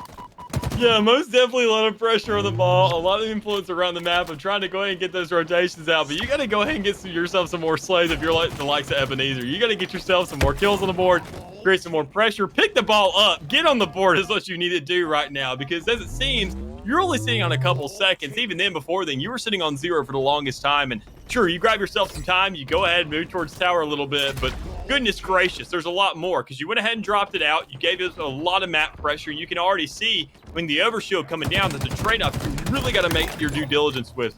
Moving to the middle of the map, you have some picks. You have a perfect from the likes of Warrior, able to go ahead and follow through, still with the overshield in hand and act. Oh, and I love to hear that ball taken, ball drop, ball taken. The little bit of it we get here in Infinite. And I love that repulsor play there. Datsu gets pushed back towards the wall, completely disoriented, and can't trade out with the melee. And now this is really do or die for Ebenezer. I mean, sure, they have a second map in this series, but they are down almost 60 points here on this second round of Optic. Yeah, they most definitely are, and this is not a good start. I mean, seeing there's 3 minutes left on the clock, I mean, you're not really too concerned about time at this point. You can't really slay out from the likes of Senta this time around, but you do definitely got to get more time on because seeing that Senta, they're kind of rushing this round. They're saying we already got the first, let's put the pressure down. Let's double down on these rounds, find ourselves an easy first map to be playing with, and you can already see everything just kind of panning out to their favor. Only issue is you got to make sure to get that time, and I mean, there it is, getting the kills, but I mean, with so much influence, as I mentioned earlier, those garage spawns are massive, especially when you're already holding that ball and seeing the spawn out come through. So you got to make sure to get that pressure down. You got to get those trades, and we can see them coming out, but still no time to be picked up off. And now you were talking about this. It's very unlike the last round, right? Where we're playing as time as an additional factor here. And now, I mean, we're still over 3 minutes left in this game. So Ebenezer doesn't have to totally worry about that, but that 3 minutes could certainly fly by. And now CN has really no super huge incentive to actually play for the ball. As long as they're slaying and picking up power weapons and objectives that way, they can let time do the work for them. So, and even then, they have almost 50 points to deal with Ebenezer in case Ebenezer picks up the ball, which they have right now. Mega Man in control. But they are going to be chunked out a little bit by that grenade. Jafita goes down back right into this one as CN looking to get control of this ball here, but they're scrambling to get kills. And if they can do something, it'll swing in their favor. But right there, 4 wipe. Ebenezer, all 4 members of their team going down. So that point's going to stop, and CN's going to pick that up. Yeah, and even then, at this stage in the game, I mean, you already see Senta just really saying, let's go ahead and end this. I mean, I think they've had enough fun going ahead and slaying out for the, majority of this day, or at least the majority of this round. I think at this stage in the game, they went ahead, killed so many players. They got the spawns out. They're really just picking them off one by one as they go ahead and make their way through the map. But it's not going to matter as we already come to a close on this first map, going to the likes of Senta, and in a pretty fashionable manner as well. I'll say a little bit too slow, but most definitely got the job done. Oh, they definitely did. And they were able to sustain through the storm there. They were playing really well off of those power weapon pickups, outslaying their opponents, really dealing with the overshield really well. and able to keep that alive. And you saw some opportunities where Ebenezer kind of trying to prioritize picking up the ball a bit too much and end up getting slayed as a result. They don't have 4 players in the fray right there. CN doing a really good job of capitalizing on that. But through the motions, we make it through to that second round and finally close out that live fire round. So overall, CN looking really strong against Ebenezer. Yeah, most definitely. And even then, I mean, going on to this next map, I mean, there's a lot that's still on the board because we sat there, talked about the slays, talked about the just influence onto the objective. But at this stage in the game, we're now going into a Slayer. So this is where the objective doesn't matter. If Senta really is the better fragger, this is where it's going to show off at, because we're going to Bazaar. There's a lot of power pickups, and I feel like that was also really up in the air. I mean, sometimes on live fire, a lot of players don't feel very comfortable with that sniper on such a close quarters map. That I understand not going for the sniper, but sometimes you at least want to keep it in the back pocket. At least keep it away from your enemy. Keep that power play away from them. One thing that can't be negotiated, and that, I mean, anybody can really use, is an overshield. You go ahead, you get some extra shield to be working with, you make yourself that much harder to kill in a gunfight. It doesn't matter who you are, how bad, how good you are. You want to make yourself have a little bit more survivability in that next fight. So a lot of influence there, a lot of trades, a lot of just presence over towards that area of the map. I think that's why the ball started moving towards that A site, towards that garage. So, I mean, it was a much easier rotation to be playing with. But even at the end of the day, that was very half and half. One team got it and then the other team got it. And sometimes I feel like Ebenezer had a little bit more influence towards it. But we got to see whether that really comes into fruition here on Slayer, because we're going to see it once again on Bazaar.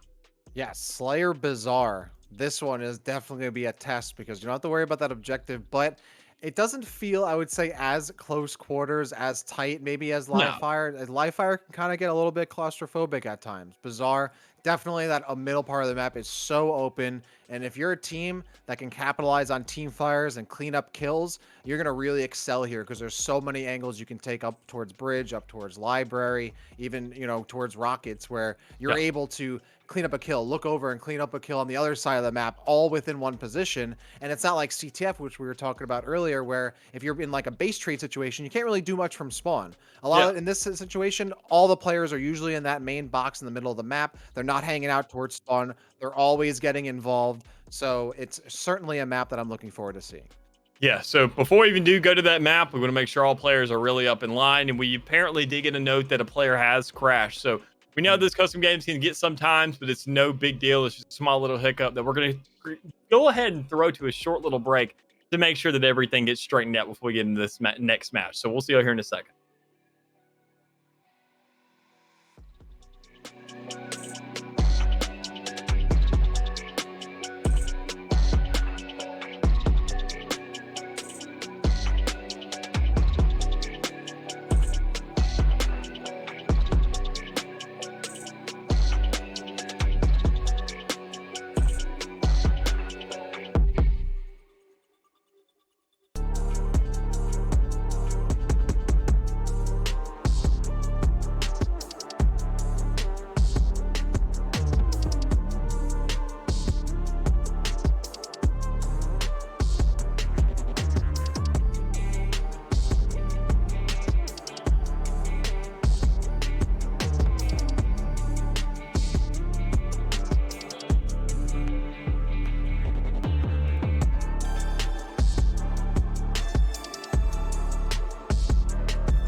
And Welcome we back. Oh, hey. are back. Welcome back. Welcome back, bro. Are you ready for this cast? Are you I'm ready? most definitely ready. I am extremely ready, man. We've had some crashes, we've had some problems, but we are back. We're in the lobby. We are ready to go ahead and get everything right under wraps once again.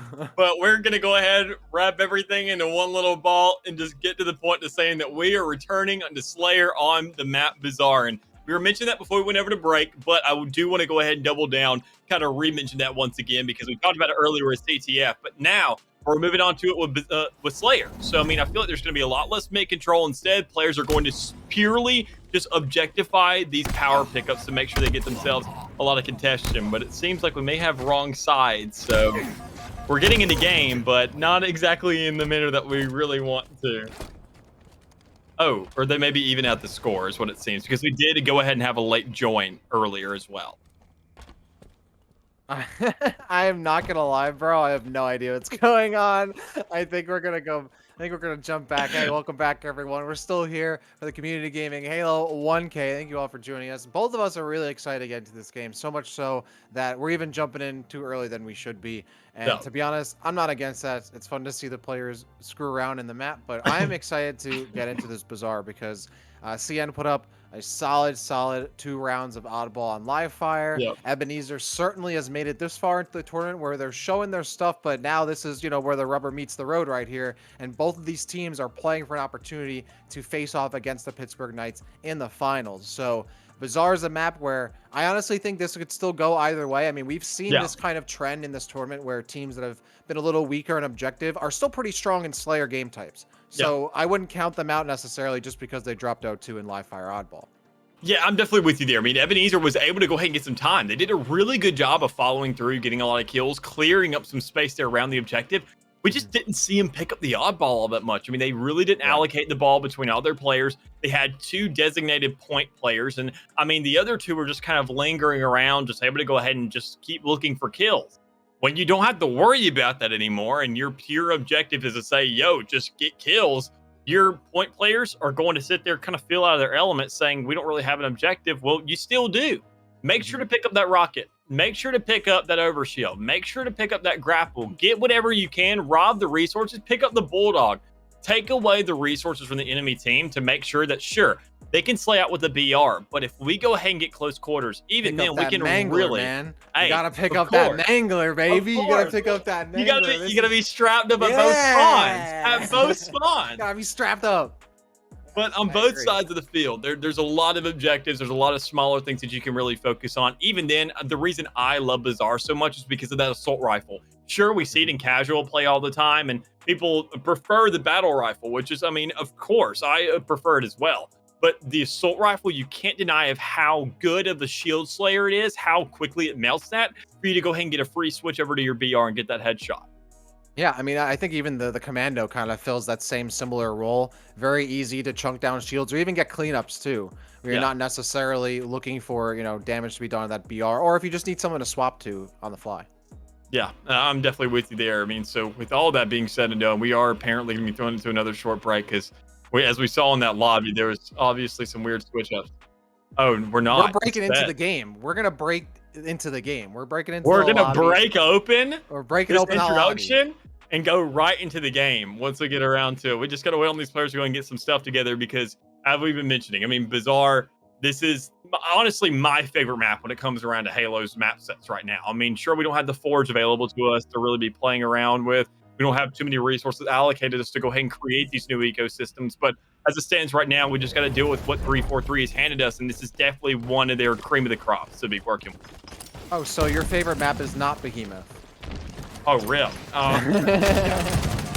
I'm surprised. No, it's the CN with a solid start off those dynamo grenades, which I actually like that a lot. I mean, of course, it's right next to the overshield, so just naturally, you're going to be also putting pressure on those dynamo grenades. But it's really important to have those picked up, especially in these longer kind of hallways that are really close quarters, like wall-wise. Like, you just get a lot of traction off those grenades. And it's worth having both that and the overshield, especially when you're forced into a 1v2 situation. You can deal damage across the board if you don't have the shots to do so. But also look at this. CN also has control of the rockets too. So they're going to be putting so much long-range damage in, so much high DPS they can work with. And because of that, they're starting to run away with this even early in the game. It's 8-3 so far here, Mick. Yeah, I mean, it's a great little start here for the likes of Sienta to go ahead and get themselves a little bit of a 4-kill lead. They're just going to play for trades, but I'm sure they're not going to stop there. I mean, looking at how they had that individual slaying power, they have so much to be working with. Only real slacker they got right now is going to be Procmay, but you got so many assists on that player that you're not really too concerned about. I mean, he's still doing his due diligence, able to go ahead and contribute and fight. Sure, you're not getting those frags, but you're still making sure that you can help out your teammates where possible. And that's going to be where Datsu really is just kind of excelling right now. 4-2. Not as many assists really with the likes of Jeffita, but I mean, sure, you're going ahead. You have yourself a lead. It's sure it's only diminished down to 3, but it's just now right back to where it deserves. Now, Acendrado with the Spider-Man play there, getting up close and personal with the grapple.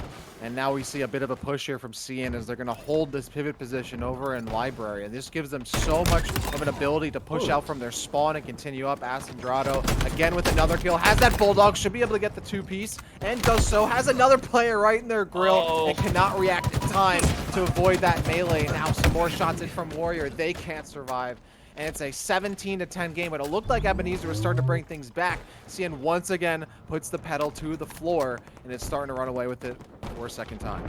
Yeah, and what I love about Slayer is, like, sure, you go ahead and look at that objective. It's not one side or the other, like Strongholds or Oddball, where you only see one person taking score at a time. I mean, it all comes down to each side really trading off. It's not sure where you spread it out, but every single fight, that's the difference between it getting that much closer or getting that much further away. I mean, you got to there and consider the theoretical sometimes, and looking at the way that Sienta is really just punishing that, making their point differential that much larger, winning these one-on-ones, not trading it out. I mean, they're just doing such a great job, and even right there, making it a 10-kill lead, making it 11 actually, they're looking extremely good. Wow, Datsu just playing with their food right there, falls back, and it seems like a lack of comms from Ebenezer, not recognizing there was still a player lingering outside the doorway, and they get that easy 2K. Now moving up with the grapple, maybe getting a bit overzealous there with the jump in, falls back as Mega Man and Procmay trade off each other. A 25-13 score right now with the Rockets let loose towards Library, and a second one in the pocket. They're going to be hanging out and waiting for bad luck to swing around that corner. Acendrado not going to be giving away and showing her hand just yet. Finally lets that rocket go. Ooh. Lucky will get out of there somehow. Jafita goes down, and Acendrado now going to follow through. Doesn't see the peek out from Library. Now puts some shots in towards Bridge. Those Dynamo Grenades not doing enough. And as they hang out towards Cafe, they finally clean up the kill on Lucky and extend this lead. I'm surprised Acendrado there didn't go ahead for the, each side approach. Went ahead and just doubled down the nades on one side. You want to trap your opponent in there. Even if they go ahead and escape from either side, you want to make sure all options are covered. All nook and crannies or went ahead and had those check marks really just kind of ticked on them. But we didn't see that there, but even then you still do grab the frag. You go ahead and make your lead look that much good. But I mean, even then, it's still diminishing a little bit as we're sitting at a 21-28 when earlier it was sitting at 22-11. So we're seeing Ebenezer go ahead and catch up a little bit, even though we're seeing some great plays out of Senta. Thing is, they just got to double down. They got to make sure to play for these trades because, I mean, once again, as we saw earlier, this league could easily slip out of their fingers if they just have a couple slip-ups here and there. Oh, and it's Mangler time. Misses that first shot and only gets half of the second. Falls back, moving in again. Good comms, recognizing the shield's down, and they should be able to get this 2-piece. No, whips just to the left and boosts out of dodge to stay alive and continue to hold this Mangler, keeping it out of the hands of CN, who's now going to continue to push up. Warrior actually didn't get their shields to recharge fully, so they're still getting picked off and finally go down. CN again losing half their team at once. Ebenezer starting to claw back. We've seen them do this before, but they have to continue that streak and push past this lead that CN is holding on to.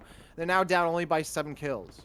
Yeah, still maintaining that 7-kill lead is going to be like Senta, and they're doing a great job maintaining it. Sure, they're getting fragged out here and there. They're not really having the best luck when it comes around to really just surviving the game, but I think that still comes out of the over-aggression they're playing into. You can see how earlier when they were in that tree, they were getting pushed, not really falling back, not playing collectively. They're just isolating themselves, hoping to win these one-on-ones because we've seen some great plays out of these Senta players, like some doubles and some triples, but that all comes down to the luck of the draw, catching players at the right time, the right place, and maybe even then, as we see, Mega Man almost losing out that fight with his old buddy and pal, but Progme looking for another one of those plays, just all by his lonesome with a bulldog in hand, looking to see if he can just get something massive.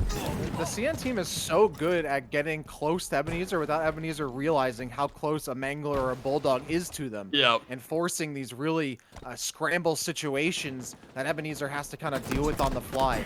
And now you can see Bad Luck has an eye on that overshield. That's going to pop up in less than 10 seconds. Warrior also getting into Datsu's face, but they get that kill. Asandrado also goes down, so CN has 2 bodies down on the floor and no control over that overshield. So it looks like that should be picked up by Ebenezer. Indeed it is. Mega Man gets another pickup, but the rocket's in the hands of Lucky. And Jay's Lucky should be able to get most. Oh, almost gets a direct hit with the rockets, but barely misses. Trying to stay alive. Might even just have to use the rocket before it gets picked up on their death, but they're able to get those shields to recharge. Pushing up, gets that rocket loose, and Datsu is going to be obliterated by that rocket launch. And crazy thing there to me is the fact that Lucky went ahead and just dropped the Bulldog for that. I mean, you see him going ahead maintaining that battle rifle, and it's still there on the field. I mean, it was sitting there on top tower where the rocket spawns are at, and when you go ahead and run out of ammo, that should have been a nice little switch up. Go ahead, get yourself right back to the tried and true that you've been doing so well with prior, but instead we just see him going right back saying, you know what, sticking to only the battle rifle, see what I can do there, and able to go ahead and get some kills, go ahead and make this lead look not nearly as bad anymore, as we see Sentinel only having now like 3 kill lead as we're getting to these later stages of the game. I mean, now sitting at 1, the trades are all going in the way of Ebenezer right now as we're reaching this final 10 kill threshold. Ebenezer are really starting to find their stride. They're getting the power pickups that they need. They're forcing these 1v1 or 2v1, 3v2 situations, and look at that. Look at that. They're continuing to team fire. They got the Bulldog kills. Jafita, though, with a fantastic grenade to kill Warrior and stop the momentum just a little bit. If they can get this 2-piece, dodges the melee and gets the trade, that's huge. It ties things up at 40-40.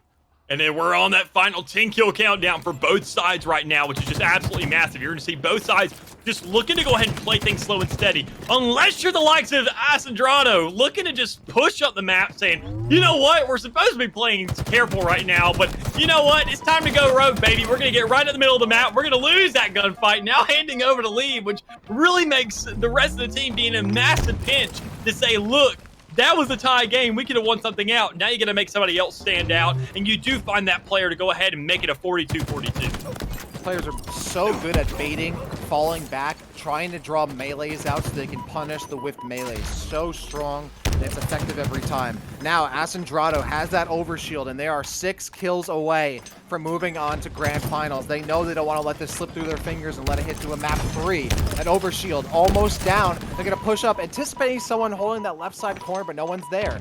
And now all 4 players on either side are up. Teams are going to look to try to reset here, and they will trade off one another. But Asandrado starts to get a little bit antsy, pushes up, and the kills are starting to go the way of Ebenezer. But Cinta now 1 kill away and 4 kills to 50. Back and forth, back and forth, back and forth is what it's looking like right now, especially as we're in those final 5 kills. Not 10 kills anymore, only dealing with half the number we had earlier. And we're just trying to look for these trades. As we go ahead, we have 47-48. Things are extremely close now. It all comes down to just who wants to play together, who wants to go ahead and find out these trades and really get themselves in it. But it looks like Cinta could go ahead and close out this game. They're just going to find that last kill. They end up winning it out, and we see Cinta winning the series 2-0. Those rockets could have made an even huge difference there. Yeah. But those kills come in nonetheless. An absolutely massive win. Ebenezer was right there on their heels. Like that, Yeah. honestly could have. And that's the thing, is that so many of these Slayer games, we saw that even the beginning of the tournament are 50-49, 50-47. I mean, rarely are we seeing these teams kind of losing by so much. No, not a lot of stakes being grilled today. And honestly, that's what you like to see. A lot of these teams are very closely matched. Ebenezer putting up a hell of a fight in that series. But CN has booked and punched their ticket to the grand finals. Yeah, they most definitely have. So that's the big problem, though. The team they're going to be up against now is going to be the likes of the Pittsburgh Knights. So that's you and I were talking about the teams earlier, and the Knights are. I'm not going to say they're unbeatable by any means. I mean, as you said earlier, I mean, when it came around to Slayers, I mean, games are still looking pretty even. But since it's going to have to tighten up to see how Ebenezer was really clawing back. I mean, looking at the point differential when it came around to objectives, the slaying power not really being as strong. And then you see that those objectives are still going back and forth on the likes of Bizarre when it comes around to Slayer. I feel like, I mean, Knights are going to be much more dedicated to prioritizing those power pickups, getting those power plays and positions to be working with, and being really, really considerate to stay with their team, not really get over antsy and see too many solo roamers. And even then, if they find themselves on that first map, going ahead and winning out those fights and saying, look, I can still win a 2v1, honestly, we could see them winning out those double fights if that's really what it comes down to. No, absolutely. I really don't think either of these teams were guaranteed to win this series, but you saw how important it was, especially on this map, to get control of like the Bulldog or the Mangler, right? Like you think a lot of these teams are focused on Overshield, they're focused on rockets, but in that last map, really what was the major key was having Mangler, shotgun, Bulldog, and even Dynamo grenade control. Those kind of minor but still very strong, powerful pickups are allowing these teams to give themselves a little bit of leverage against the other squad who might pick up rockets or Overshield. So you're not really completely dead in the water just because you didn't get that most massive pickup there. And Ebenezer, I mean, how many times were they down by almost 10 kills and then still had the wherewithal, still had the stamina and the, knowledge and play style and skill to get back in and make things super close. So really props to them for doing so well. They have a lot of, a solid foundation to work on, and I hope they continue to do so. Yeah, most definitely. But that had to be in another tournament or some other environment here, because it's a single elimination today. We're already into the grand finals, but don't worry about that. We're getting that here soon. We're going to go ahead and make another caster switch up, because Seymour and Proper will be y'all's guide and hand through this next one. But I mean, before we go ahead and throw it off there, make sure to check us out on our Twitter. Go ahead and check out Big Mick, obviously, and Dag City there. You can just type an !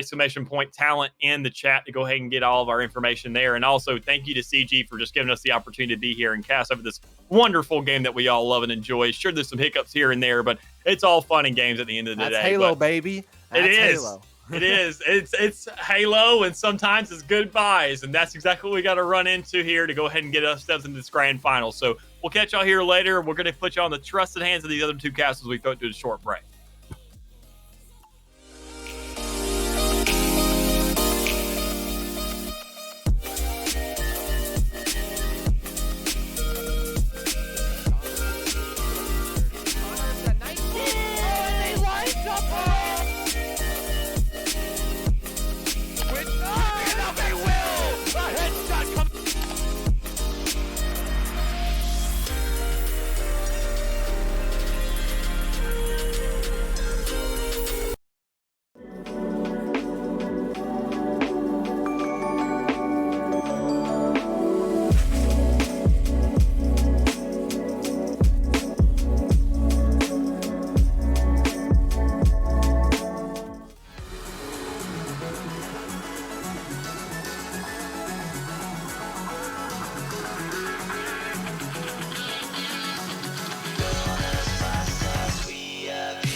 Battling. Oh, what a flash!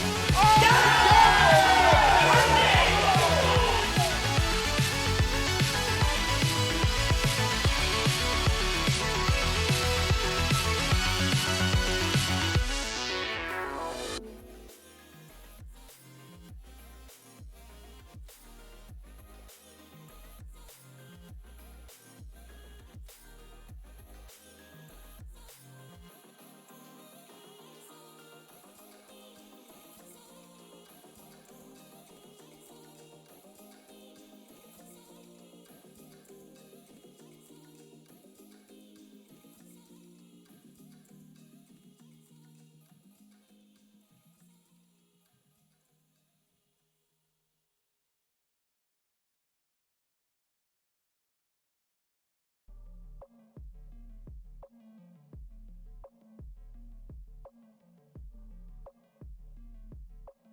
Folks, welcome back. We've made it to the grand finals here on the CG Halo 1K. My name is Seymour. Alongside me, Proper. We're going to be bringing you this action to finish off the day. And honestly, Proper, I'm super excited. We get to see more Pittsburgh Knights. Cinta going up against them. Winner gets $400. Loser gets $200. A lot on the line between these two. Yeah, absolutely a lot on the line. You know, the bragging rights as well. This is a big moment for Cinta as a whole to be able to showcase their talents and abilities. This Cinta roster, if you're unfamiliar, again, is another top 12 roster from the Mexico region. Pittsburgh Knights, if you missed my whole rant earlier, are basically the Cloud9 of the Mexico roster. They have not lost a single Pro Series. They've only dropped maybe like 1 to maybe 3 maps in total through the 3 Pro Series that have been played following the Raleigh kickoff tournament that MTS did have just about a month ago. But the Cinta roster has definitely been making their arguments, poising themselves to be able to at least maybe make their way into the top 4 throughout the Open Series to then compete in the Pro Series that happens weekly for the Mexico region. They finished top 12, teaming are right side by side with Team Smog. But coming in towards this week, very excited to be able to see what they have to offer versus the #1 team in their region. What kind of a that would be crazy. It'd be an upset.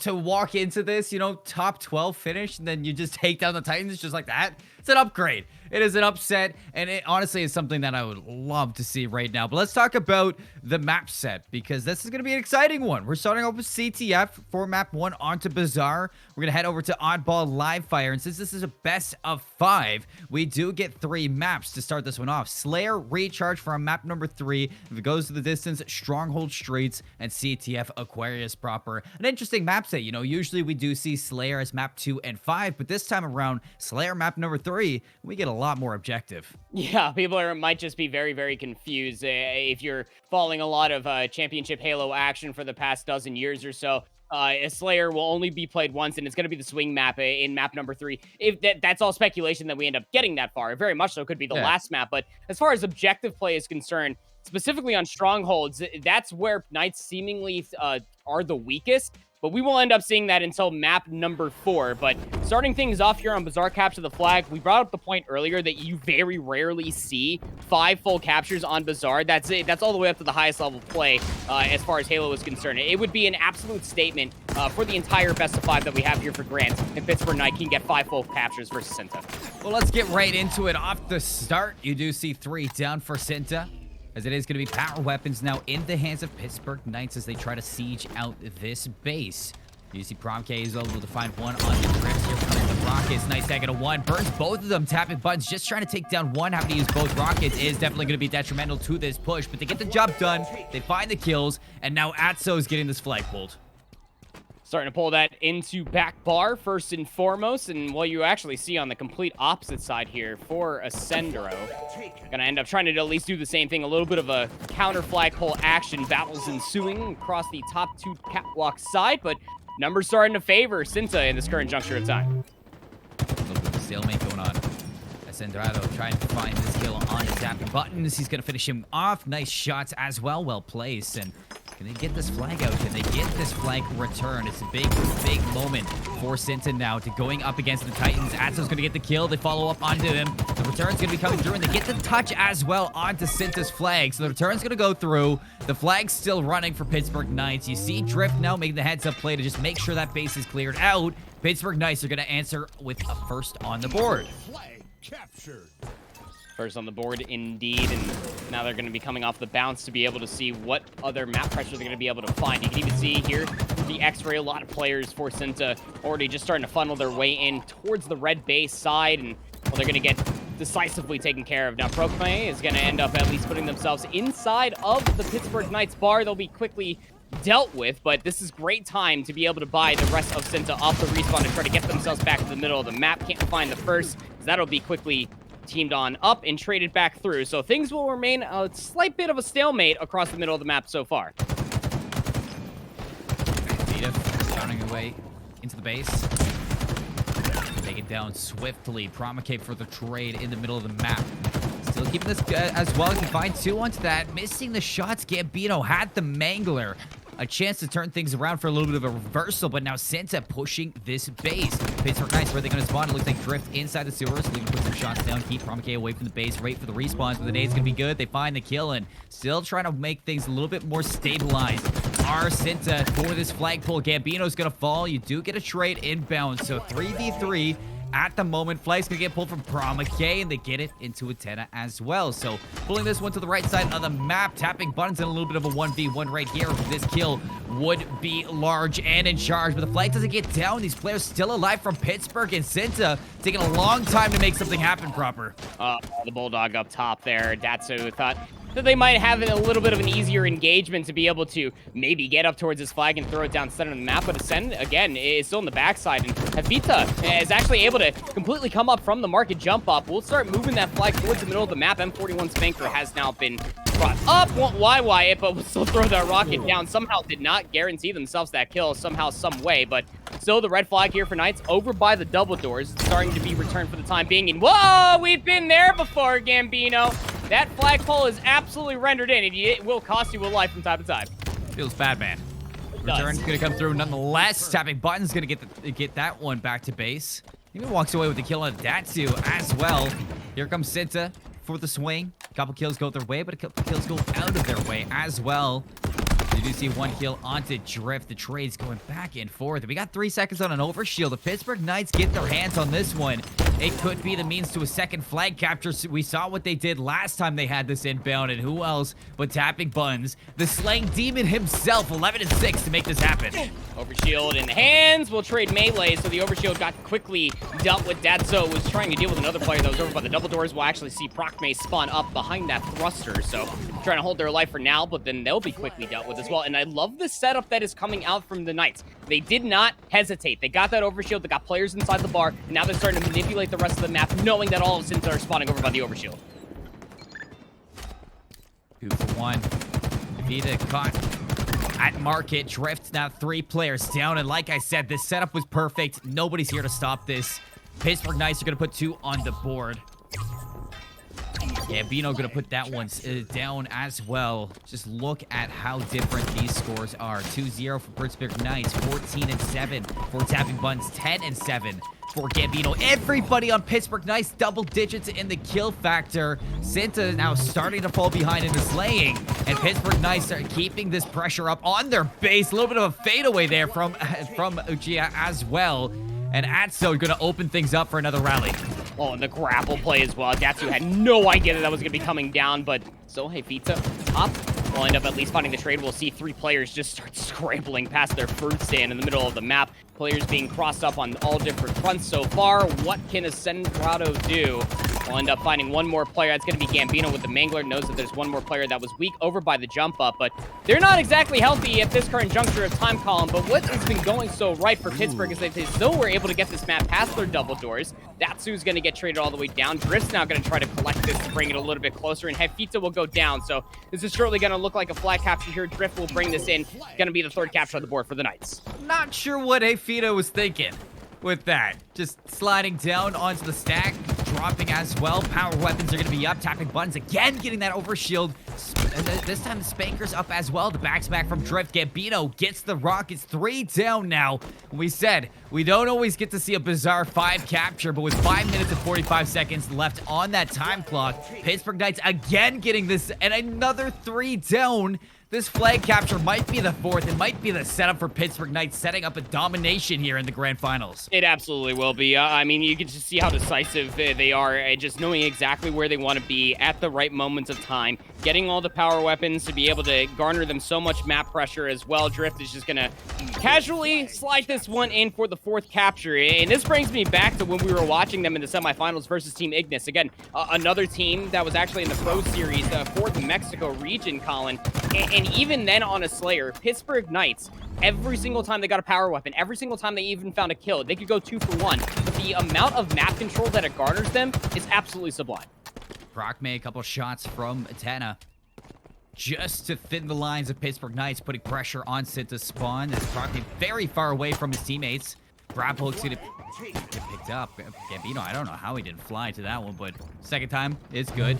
Now it's Mangler, and Spawn cleans up a one-shot as Sandrado. Atso gonna double down as well. That flag's gonna get pulled, and this is gonna be the 5th flag working its way down into the alley. Drift now picking it up. You do see the flags out of the spawn of Pittsburgh, so it is gonna be a stalemate if they do get things either way, but it is the Pittsburgh Knights flag still up, still trying to work its way through the middle of the map. Very dangerous for Cinta, but they're getting the job done. They're keeping this flag at a stalemate, and Pittsburgh Knights, they're okay with that. Being up 4-0, they can stall as much time as they want.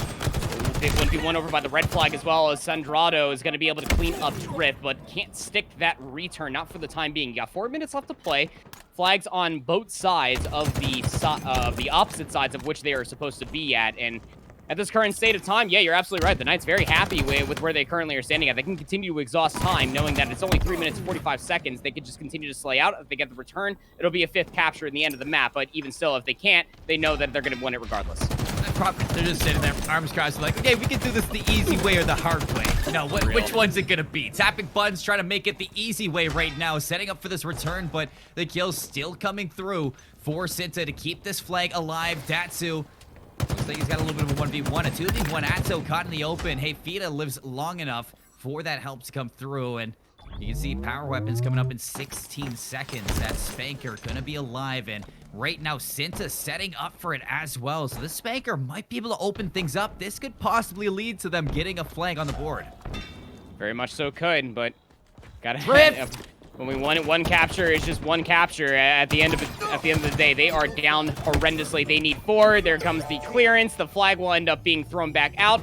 Wonderfully played out so far to at least get that flag back in control. Flags returned on both sides. 2 minutes 45 seconds as the flag starts moving again in the hands of Hey Pizza. But the rocket will come through. Atso will clean things up, keep that flag neutral in the bar. Kiss goodbye, and Atso trying to make exactly that. Maybe not the 5th flag like you were hoping, but Cinta's still on the back foot. They get the return, wipe the sweat off their brow. Comes rocket number 2, and Frogmay is going to be sent to the Shadow Realm. Datsu next up to the chopping block. Hey, Vita right next to him. The beatdown comes through. It's a 2-for-1 with the trade, but damage has been done. Nobody on Pittsburgh Knights looking to follow that up. Actually, Gambino still alive inside that bar. Now, 13 seconds on the overshield. We've seen Pittsburgh Knights dominate in that sense.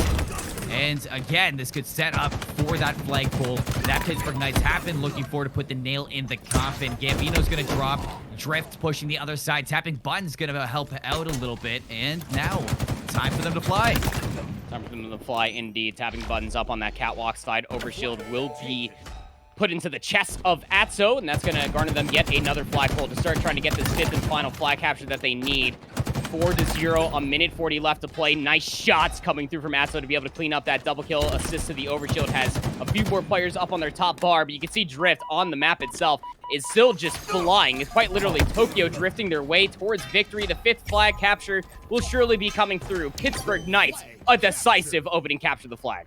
Could have been the hard way, but it's going to be the easy way. Pittsburgh Knights 5-0 on Bazaar, something we don't get to see very often, but it just showcases the difference right now in Pittsburgh Knights inside their region and why they are on top. As the Titans, you said it yourself, decisiveness, the way that they handle themselves, the way they carry themselves on the map compared to other teams in their own region.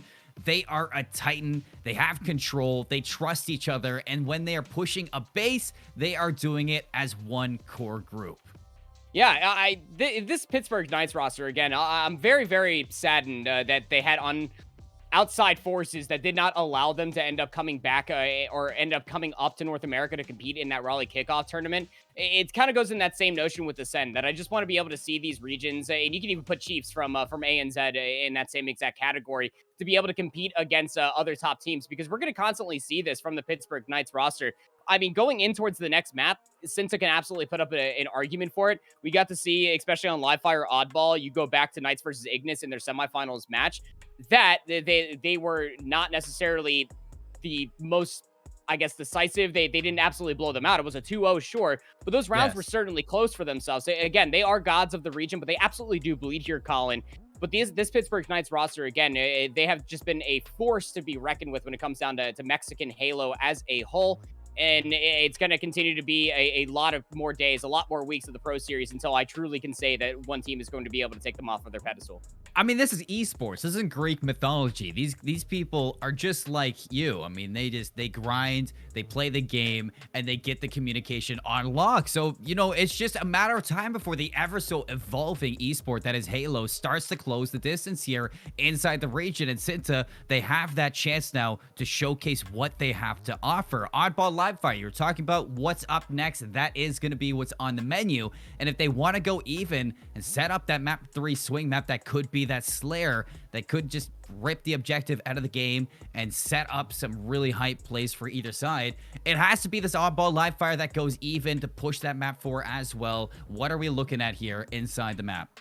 Well, the one thing that is going to remain consistent for the Pittsburgh Knights is that they are quite handy at making sure they're at the right place at the right time. What do I mean by that? It's mostly around the power-ups. It's mostly around the power weapons. Going over towards live fire, you trade the M41 Spanker out for an S7 Sniper.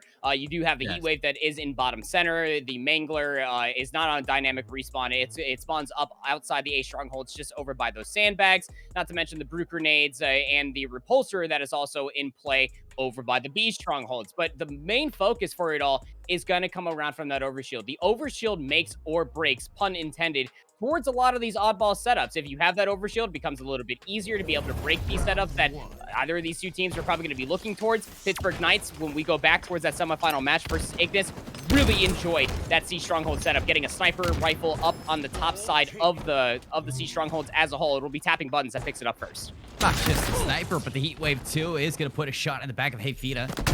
Look at this fine-tuned for destruction. The sniper rifle definitely doesn't pack as much punch as a rocket in the explosive side of things, but when it comes to that shot on the noggin, you better kiss your life goodbye when it does hit that. Hayfida up in the sandbags trying to contest this camo. It is the nade to take down Drift, so a chance now for Cinta to make their waves over to this power-up, but you look at that kill feed, you look at how red it is. Pittsburgh Knights collapsing on this last player. All 3 go down for Cinta. It's going to be camo to the way of the Knights, and that ball moving to Garage. The ball will end up moving its way all over towards the Garage. Things that you definitely love to see is the proactive nature coming out from Pittsburgh Knights. Nice shot will come through from Atso with this S7 Sniper. Camo Sniper Rifle, quite the deadly combo. Doesn't get talked about enough because it's very rare that you end up seeing both in their favor. Here comes the challenge. Hayfida won't be able to at least find the first. They'll actually be cleaned up. Another clean 2 kills coming through from the Knights as they look to set up further. Another 2 down, make it 3. Look how far away they are proper. I mean, they gotta fight tooth and nail just to touch this ball.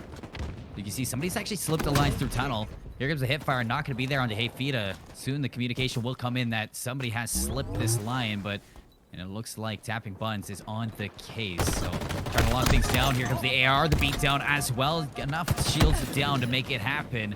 Drift to double down. Still the kills here for Cinta, but not enough to break the lines. It's 3 down. Datsu the last one, and it is a hunting party to dethrone him from that position. Drift's gonna pick this ball up 42-0, as it is nothing but perfect right now on live fire on ball for Pittsburgh Knights. And Cinta just need to be able to collapse. They need to be able to find isolated engagements. Sendrado is going to be able to at least find the first. That's going to be the call. Here comes Procme inside of the BR, the big door, if you will. They will be able to find the ball carrier of Gambino. Quick kills coming through in succession. Cinta finally putting themselves on the board.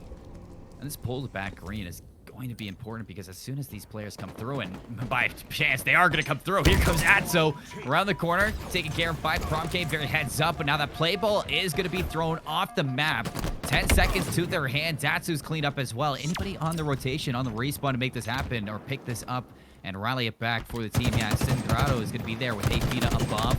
Ping's going to come through. Nice beatdown for the trade. It is going to keep them 1-for-1 in turn and allow Pittsburgh Knights to start taking control here. Datsu on the pinch. Gambino trying to back them up from above. Playing for this F7 sniper. A little bit of a pancake, but can't make it happen without giving up his life.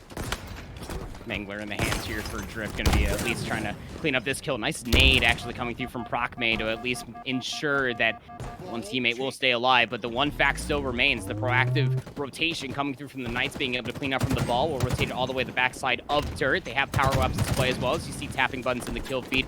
We'll find one with the Heat Wave. The ball drop will stay neutral, and we'll start melting down that game clock ever so more, but it's a 54-point lead that Pittsburgh Knights are currently holding over Cinta's heads. I another situation where he's just a demon on the map. Tapping buttons 12 and 4. Showcasing just how good he is. Lands the body shot, the backup from Drift. Nice 1-2 punch with that sniper BR combo. 23 seconds on the camo, but are we even going to be able to see that? Atso soaking up this time. Lower third, trying to finesse their life. Hey, Fita comes swinging with the Mangler, and it is going to stop that for now. Plays the ball as well. We are going to be seeing a camo in the playing field again for this round. 88-11, Cinta. They need to hit the stop right now. They need to pull things back in their own end because this is a tall mountain to climb. And here comes Drift around the corner. A little bit of help, but he's going to put through too. Can he make it any more? No, the nade's going to come through and shut it down, but it's enough time to allow Pittsburgh Knights to set up right now. Set up, and Atso's going to be able to get that ever so wanted camo as well. Nice little turnaround for the back smack. Wasn't a ninja, but even so, we do respect the high-level camo plays. The ball will now be collected for Cinta. Going to be looking towards that back tower setup for themselves, but probably very unaware. Drifts all the way up top, misses for the first. Plasma grenade tries to go for the ninja play, and we respect the attempt. Atso's going to clean it up with a frag grenade regardless. Very typical. I love it. I love the energy right now that we're seeing from Pittsburgh Knights, but can't they put away this round? Drift with the heat wave. Hey, Vita's going to win out with that old reliable. Drops the drop wall, trying to dance around the shield. Excellent play. Very creative, but not enough to stop Atso on this tear right now. Drops the drop wall of their own. Ascendro gets the shots through before it happens, and look at this Gambino pulling the ball while all this happens. Back green and shutting down round one. Shutting down round one, but not without a couple of slip-ups that Cinta were finally able to find themselves value. They were finding themselves in a lot of situations where they were in isolating 1v1s trying to break this back garage setup where you currently see Hey Fita rolling out from.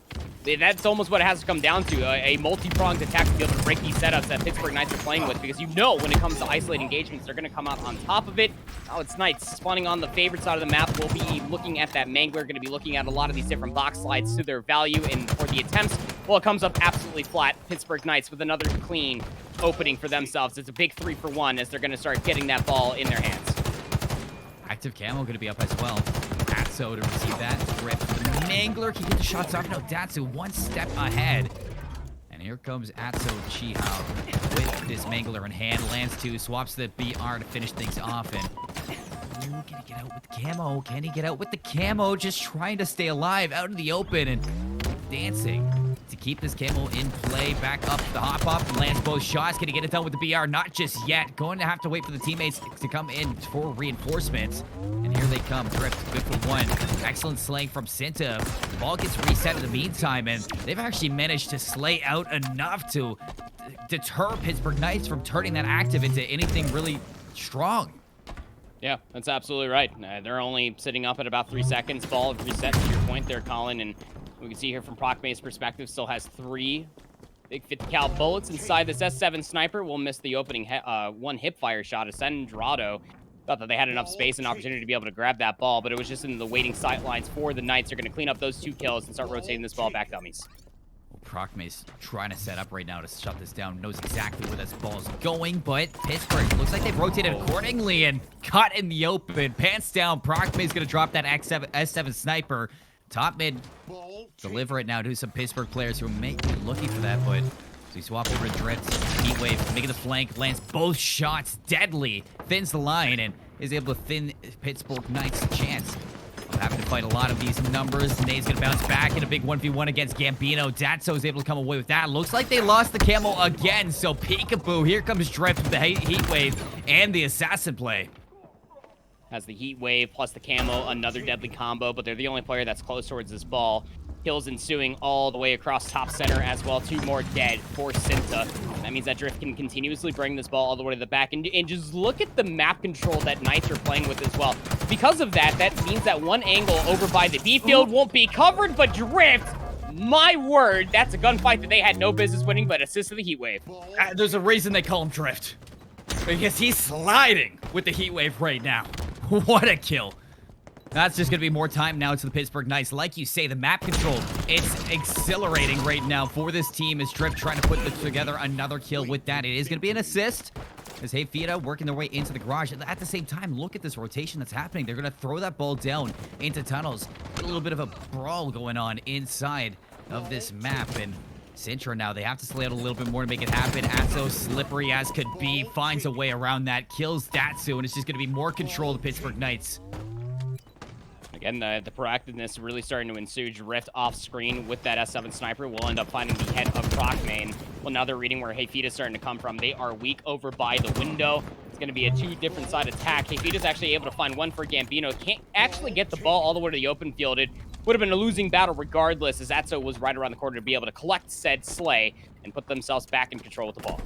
We've seen these players with the power weapons before. They just haven't been able to translate with them. So let's see if Datsu can land some shots. First one's a miss, goes in for seconds, and Drift says, no dessert for you, buddy. He's going to take that kill. One step now for Pittsburgh Knights to get this. It's going to be Hayfita trying to get a little bit of heroics going. Finds a beatdown on tapping buttons. Can't land the Hail Mary. That is that sniper shot to hit fire. Oh, Hayfita, what a shot. Shuts down Gambino. That ball is going to be in the open now. As Senta off respawn, they still have a chance to pull this back. 17 seconds worth of ball time. All Knights need to be able to go up 2-0 here in Grand Finals for our single elimination tournament. Nice play with the repulsor. A little bit of a pancake damage against that AR wall. Drift's going to be able to clean up that kill. Now just 15 seconds are all that required for Knights to close out round number 2. Tapping buttons. Another one. The time taken away. 5 seconds. Like you say, it is close. I don't think anybody's here to contest it. Pittsburgh Knights, as dominant as ever. Near perfect live fire for them to walk away now 2-0 inside the grand finals. Senta, I mean, they were finding some kills here and there proper. They were getting the job done in certain situations to break. They just couldn't manage to get their feet on the ground and find some solid control inside of the map. Oddball was just constant pressure out of the Knights, and Senta were fighting from the back foot. Yeah, it was kind of silly, wasn't it? I mean, like Knights at certain instances of time were almost playing that like a stronghold, so almost like a Slayer at certain points in time. If the ball was being held all the way over inside of the garage window, you had Drift with the sniper rifle all the way over by the Brutes, taking a look at the Siege Stronghold side of the map as well. This is just how decisive this entire team of Pittsburgh Knights has been. I strongly urge you all at home that if you've been a fan of watching this team, watch them play through the Pro Series, because it has been all of this plus some more while they've just been dominating the region. But when you are finding such value as far as map control is concerned, these overextensions for sure, it does open up the floodgates for a lot of flank potential to come all the way through. And we saw that from time to time for Senta to be almost have that 1 or 2 players trying to go rogue, whether it's through the basement door going into A or maybe through the big door coming out from the B strongholds, trying to rotate in towards the A stronghold, trying to at least break that setup that Pittsburgh Knights were playing with. It just was always just so quickly to be faltered. They were always being called out. Every single isolated engagement that Pittsburgh Knights were finding themselves in versus Senta were coming out on top of it in even engagements where they had no business winning them as well. This is just the power that the Knights bring to the table as far as this region is concerned. Well, folks, there's a reason they're the Titans now. Senta wants to get this one back. It's got to be a reverse sweep. So, Senta fans, get those rally caps going. We got to see them get this reverse sweep if they want to take down the big dogs that are the Pittsburgh Knights. We're going to head to a break. When we come back, Recharge Slayer.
And we are back with more Halo Community Gaming 1K. We're in the grand finals, folks. Let's get a little bit of hype in here because this is the Pittsburgh Night Show right now. Cinta hasn't been able to get things going. It was a 5-0 on Bizarre CTF and then a 2-0 on Livefire Oddball. Just perfect so far from the Knights. Exactly what you would expect from a team of this caliber from their region proper. But now we're going into Slayer. And this big map number 3 that we said could have been a swing game. Well, it has to be the swing game to get momentum under the feet of Sintra. Yeah, in Slayer, surprisingly, nobody, if you're a fan of Mexico Halo as a whole, you're not going to be surprised when I bring up this one fact that Pittsburgh Knights, as far as Slayer is concerned, is actually one of their best modes to be played out. And you got to see a lot of that, whether it was through the CTF Bazaar or even in the Livefire Oddball. Every single kill means something to this team.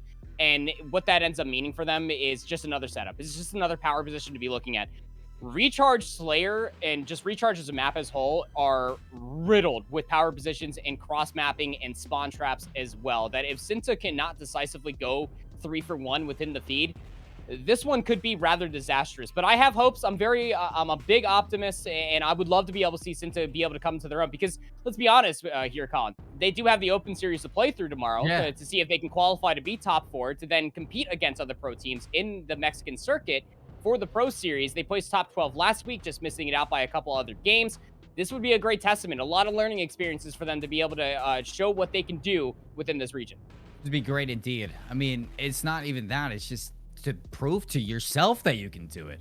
I mean, give yourself that momentum moving into it, that you have what it takes to move into the high ropes that is going to be that Open Series. So yeah, I mean, this is a lot right now. Slayer Recharge, you do get to take the objective off the game mode now and just slay out with your team. Use your comms to full effect. Make sure you're rotating accordingly. And like you said, I mean, there are plenty of toys in the playground right now and plenty of toys in the sandbox to play with in Recharge. We haven't seen Recharge yet today, Miryu, and that's surprising to me. I think it's probably, honestly, when I say like what my favorite maps are, this probably tops the charts right now of it. So we haven't seen it, and that's pretty interesting for myself, but we finally get a little bit of a taste on it. And definitely those toys are going to be what you're looking at because they can definitely push a team over the edge of success.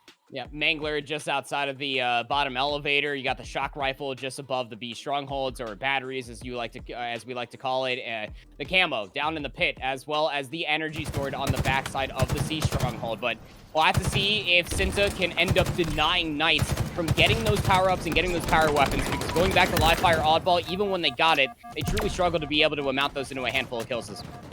Great shots with the commando proc, man. To open that up as well. Look at this. I didn't see where camo went, but a 5 for 4 right off the bat. Nice beatdown from Atzo, but it's not able to follow through. Parfait is going to clean that up. A trade on the inside of Control. And even still, Cinta just holding on to 1 point lead. You can see now they are going to slow things down, try to bunker inside here. That energy sword is going to be out, and look, Rip and tear out a tapping punch, looking to close the distance with the repulsor, using the map to full effect. And the repulsor is just going to get another energy sword at that ascent. Grotto is going to find the kill, but here comes the teammates to clean things up.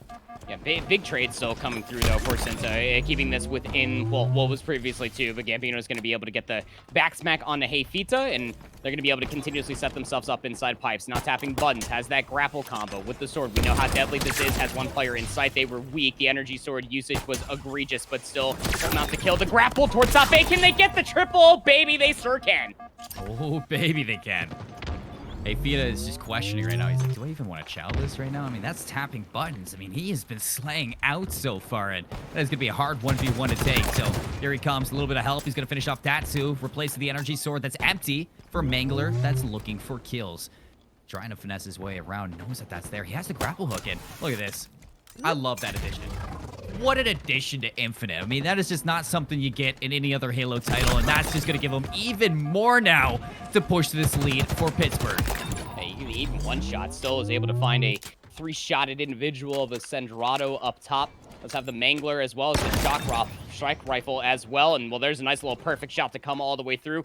All of the goodies being used to a high degree. To your point, tapping buttons is absolutely slaying out. They are 10-1 currently on the killing spree, plus some more, I can only imagine.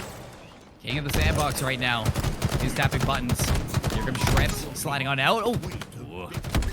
I want to see that on pay-per-view again. That would be a nice fight. A little bit of fisticuffs out there from Drift. He's going to be up to 5 kills for himself, but all my eyes are on Tapping Buns. I know I'm talking about him a lot, but 11-1. This is just a show right now for himself. Trying to find it. Oh, the hip fire slide into the shock rifle. You just can't make it up. That's hard to hit. This is the Tapping Button show. Let's just remain on Tapping Buttons for the next foreseeable future. It's 31 v 16. Tapping Buttons has 12 of those kills, has only died a single time. Now it's at the Drift at the forefront.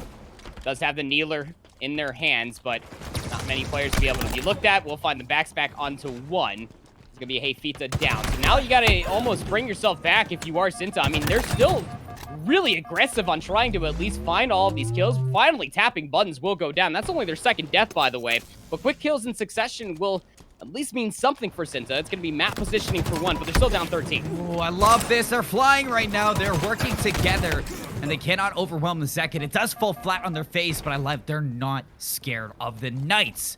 They are putting up the fight, and they know that they are going to have to scrap if they want to take this win. If they want to push this to a map number 4, Atso is going to find another one. Shots on a Procme with Gambino to finish it off. And Cinta now trying to stabilize, find some ground underneath them. I'm pretty sure that was another active camo that went the way of Pittsburgh Knights. And the energy sword up as well. You have to be keeping your eyes on these power weapons, on these power-ups, because Pittsburgh Knights have been dominating the sandbox so far and turning it into their own playground.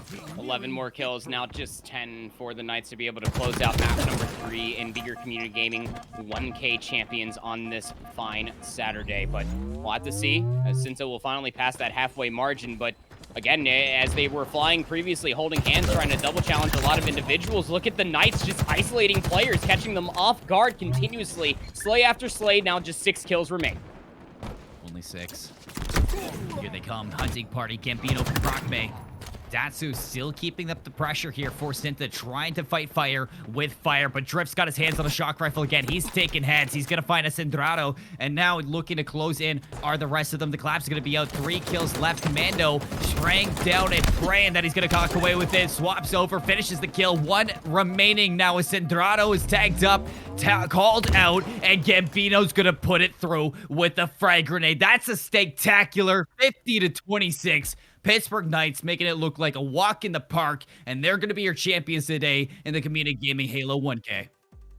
I mean, look, this is your back-to-back Mexico Pro Series champion. And I go back to a previous point that I was talking about before we actually hopped into that map number 1 here for Grand Finals, Colin.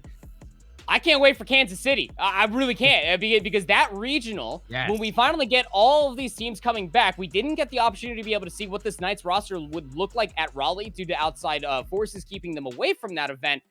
But they just look so clean. They had to have an amazing chemistry. They are the bully in the sandbox as far as this region is concerned. And they're making sure that everybody is very well aware of that. We brought up that point when they were facing against Team Ignis. Again, another team that was able to qualify for themselves in Pro Series or in the Open Series to feed into the Pro Series number 3.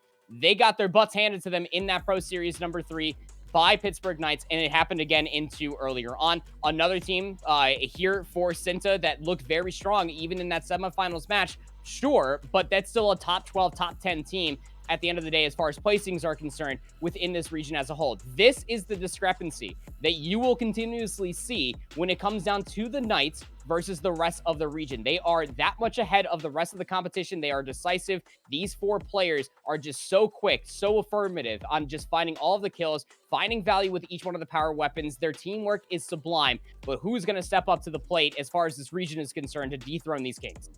It has to be someone eventually. I mean, they're the Kings, but everybody wants to take down the Kings. I mean, folks, there's a reason we're calling them Titans, and you just saw why. I mean, there's only so much we can hit on how good this team is for the region. They're on top. They're staying on top for now. Cinta had a chance to showcase them, and they just, I mean, Pittsburgh Knights just put on a show. They showed you exactly why they are where they are. So they're going to be walking home now with $400 from the tournament. Cinta doesn't go home empty either. They're going to be getting $200 for themselves at the end of it. And a big shout out to all the teams who got top 8 inside this tournament. They are going to walk away with a cash prize. They're not going to walk away empty-handed. There's 25 teams and a payout of top 8. So everybody gets a little bit of something when it does come down to it eventually. But Pittsburgh Knights on top. That's going to be it for your Halo 1K over here at Community Gaming. If you want to check out more, because Community Gaming, they do put on a lot of tournaments with a bunch of variations of games. Go check out communitygaming.io. Browse through their website. I know they have a Wild Rift tournament coming up soon. If you type !CG in chat, you can go check that out yourself with the hyperlink. For myself, Seymour, and Proper alongside me, that's going to be all for the night. Thank you all for tuning in, and I can't wait to see you all next time here on Community Gaming.